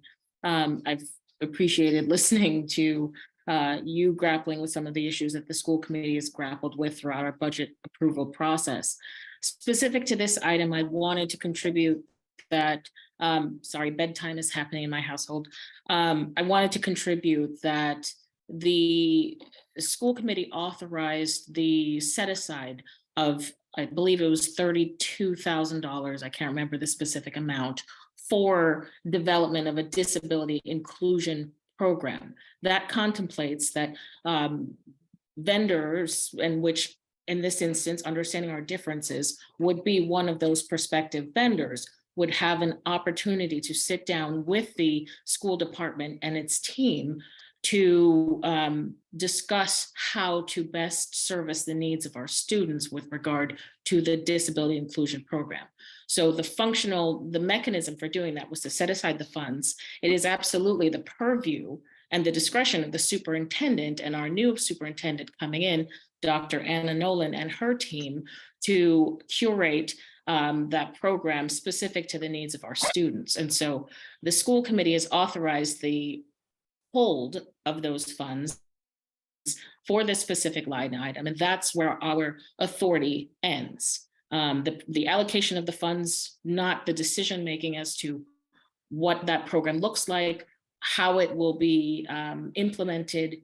That's entirely the purview of the superintendent. So I wanted to clarify that for all of you. Okay, so Councilor Noel, let me come back to you for a second. It seems to me that it's a resolution then to our acting superintendent. Perhaps in part it's a resolution to our incoming superintendent, who I don't think is in a position to answer us. What are your thoughts? I think all those points are accurate. I recognize that this is maybe perhaps somewhat unprecedented. I mean, you know, the pink elephant in the room is that the city council always has limited power on all these pieces, but I still think it's important first for, you know, the counselors that want to be on the record on this, and the recommendation that UOD be part of this disability inclusive education. And, you know, and one of the things that sometimes happens in politics is there's a lot of mudding of the waters. And I just think it's important that we at least be crystal clear that we have an organization with 45 years of expertise with very little fanfare was eliminated from our school's curriculum. So as far as our power allows, I would like to vehemently state that that's just not okay, and that we cannot lose this expertise when we're talking about this issue. And so my understanding is this is a mechanism I have to do that. it may be a fool's errand, but I still would like to proceed. And that recommendation may be to the incoming superintendent, the outgoing superintendent. But I still think it's important to be on the record and express these concerns. Okay, so to Superintendent Smith, because I don't think you've been through our resolution process before, you may have a full understanding of how it works, but essentially what typically happens is then we would have a vote as what we call the committee of the whole, when the full council gets together. This year, I think our first night is May 31st. Someone can correct me. At which point we formally submit resolutions to the administration. I think in this case, we've identified that that's you, for better or for worse, because I understand that you're in a transition period right now. And then we receive a formal response back before the council then votes overall on that department's budget, in this case, the school budget. So I think what we have just landed on is that this is essentially directed to you, and that it will formally come to you, at which point we will expect a formal response back by our next committee of the whole night, which would be the next night.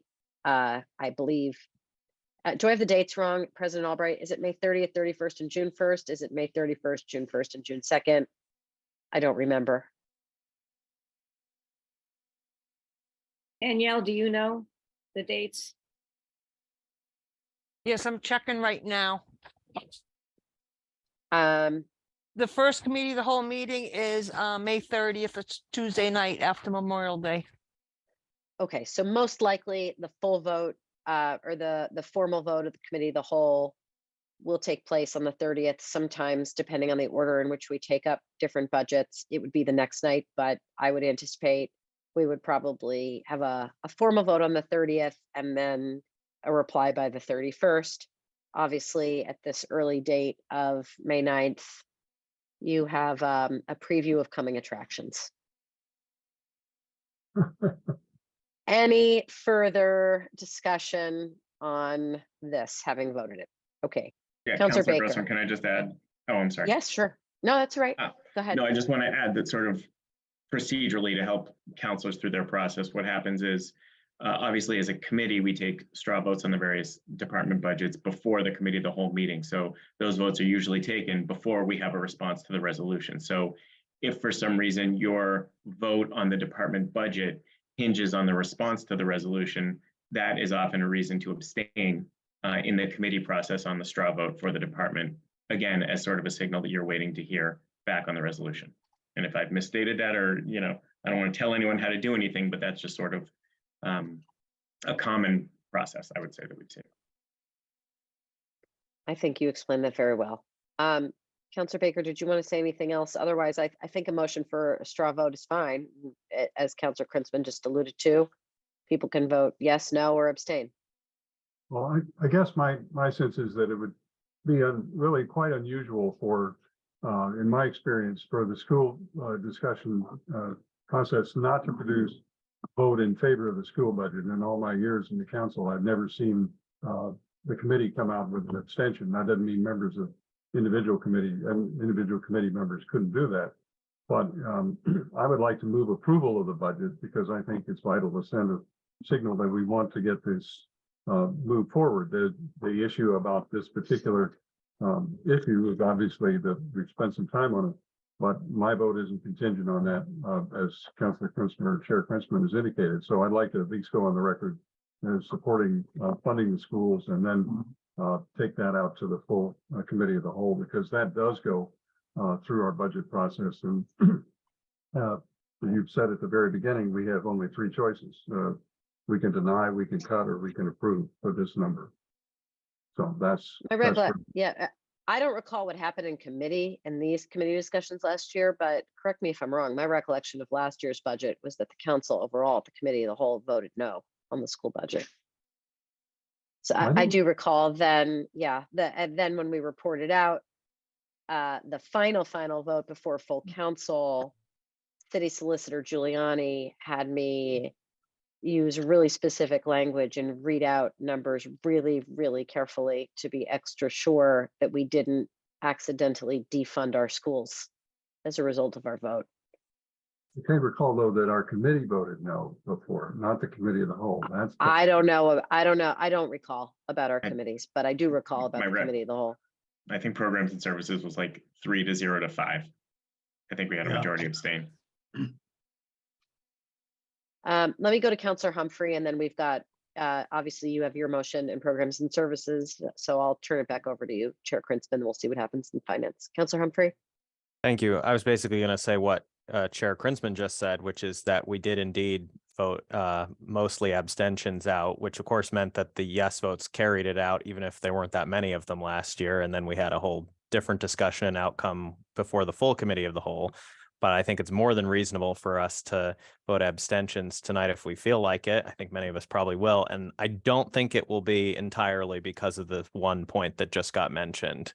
That's the subject of the resolution. I have a feeling that there's some other things that are on people's minds about this NPS allocation overall. And that's the other thing, is we're not really voting on the budget. We're voting on the allocation number. So I'm sure there will be a fuller discussion in the committee of the whole on that. But I don't think there's any reason, if people feel like moved to abstain, there's no reason not to at this point. Thank you.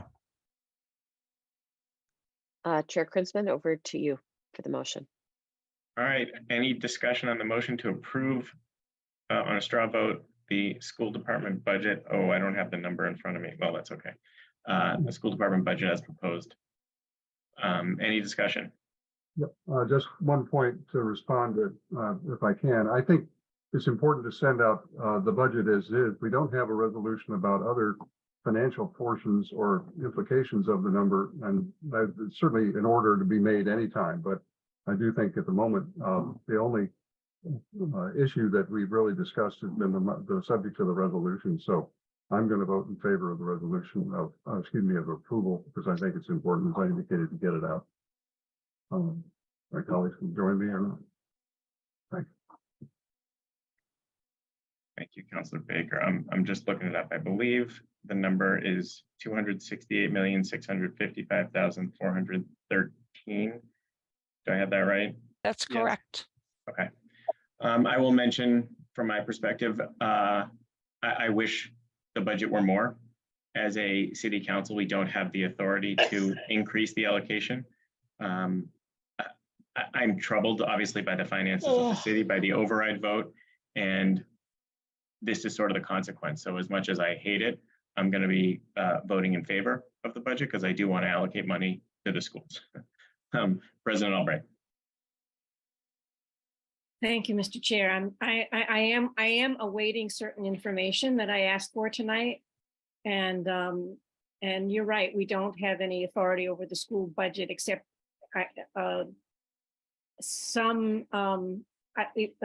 my abstention will indicate that I don't have all the information I need, and B, I think that while we may not be able to meet the full gap of the remaining budget in the schools, I think we can do a little bit better. Not we, the mayor, can do a little bit better, and that's what my abstention is going to reflect. Okay, anyone else in programs and services?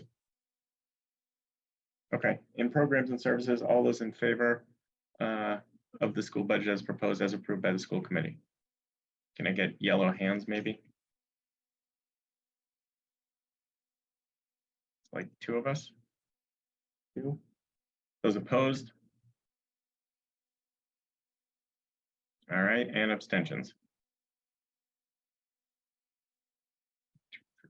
And I asked you just to hold on a minute, please, while I get all these names down.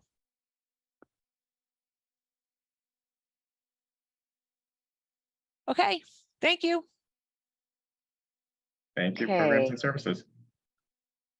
Finance committee members, is there a motion in the finance committee on the school department budget as proposed? I was a little worried about this. Can you make a motion to abstain? I don't know. Can you move to not act on the budget? Well, you can move approval and then I just think- vote whatever you want. You Well, could- what if That's true. somebody moves approval and it's all Abstains. abstentions? Yeah, That's abstain on your own motion, go for it. That's what you should do. All Be right, adamant about your indifference. I'm happy to move approval. One way or another. okay. So Counselor Oliver has moved approval. Comments before we vote or questions? So I've alluded a little bit to why I'm going to abstain, and I've explained some of my struggles here. I am really concerned about the impacts on kids of the last few years. I don't think that we have provided everything for them that they need to get through this period of time to bounce back from the loss of learning and the social and emotional challenges that they faced, to meet core curricular needs in our classrooms and to be able to administer our classrooms well. I'm also really struggling, as we'll talk more in the coming days, about the different pockets of cash that we have available at our disposal in the city budget and how we're prioritizing to use it. Those of you who were present last night at our finance committee meeting know I abstained on a vote that would have been totally straightforward for me in the past, with our Department of Public Works asking for $1 million of free cash to replace some vehicles that they represented are beyond their useful life. And I abstained because I am just not ready to say that it is a priority for me to spend money on other places other than on our kids. That is a top priority for me. And we'll see how everything plays out. Maybe these objections will move no needles. I don't know, but I'm not done trying. So I'm going to abstain. Any other comments before we vote? Okay, all those in favor of the NPS budget as proposed, please raise your yellow hand. All those opposed, please raise your yellow hand. And all those abstaining, please raise your yellow hand. Okay, that's 6 abstentions. I believe that concludes our business for the night. Ms. Delaney, let me just check in with you. Am I missing anything? Yes, that's correct. Okay, so as you all know, we had reserved tomorrow night for 2 purposes. The first purpose was if we needed a second night to discuss the school budget, which we don't because we've just completed it. Oh, actually, we need to take a motion to hold on the budget, do we not, on those docket items? I'm not Mr. sure that Lane? we do. I think we do. I think we didn't last time in I programs don't and believe services. we did before. I think you've just We did reported. last. You just had 2 votes in committee. Okay. Yeah, you just all took the right. straw votes. All right. Okay, then in that case, we will not need our second meeting on the school budget tomorrow night, but we will, of course, meet in the committee of the whole to take up the other items on that committee of the whole agenda. So I hope to see the counselors there at that meeting. I really appreciate the discussion tonight and want to reiterate my thanks and the council's thanks to all for your incredibly hard work and your dedication to our kids. So thank you and have a great night, everyone. Night, everyone. Bye.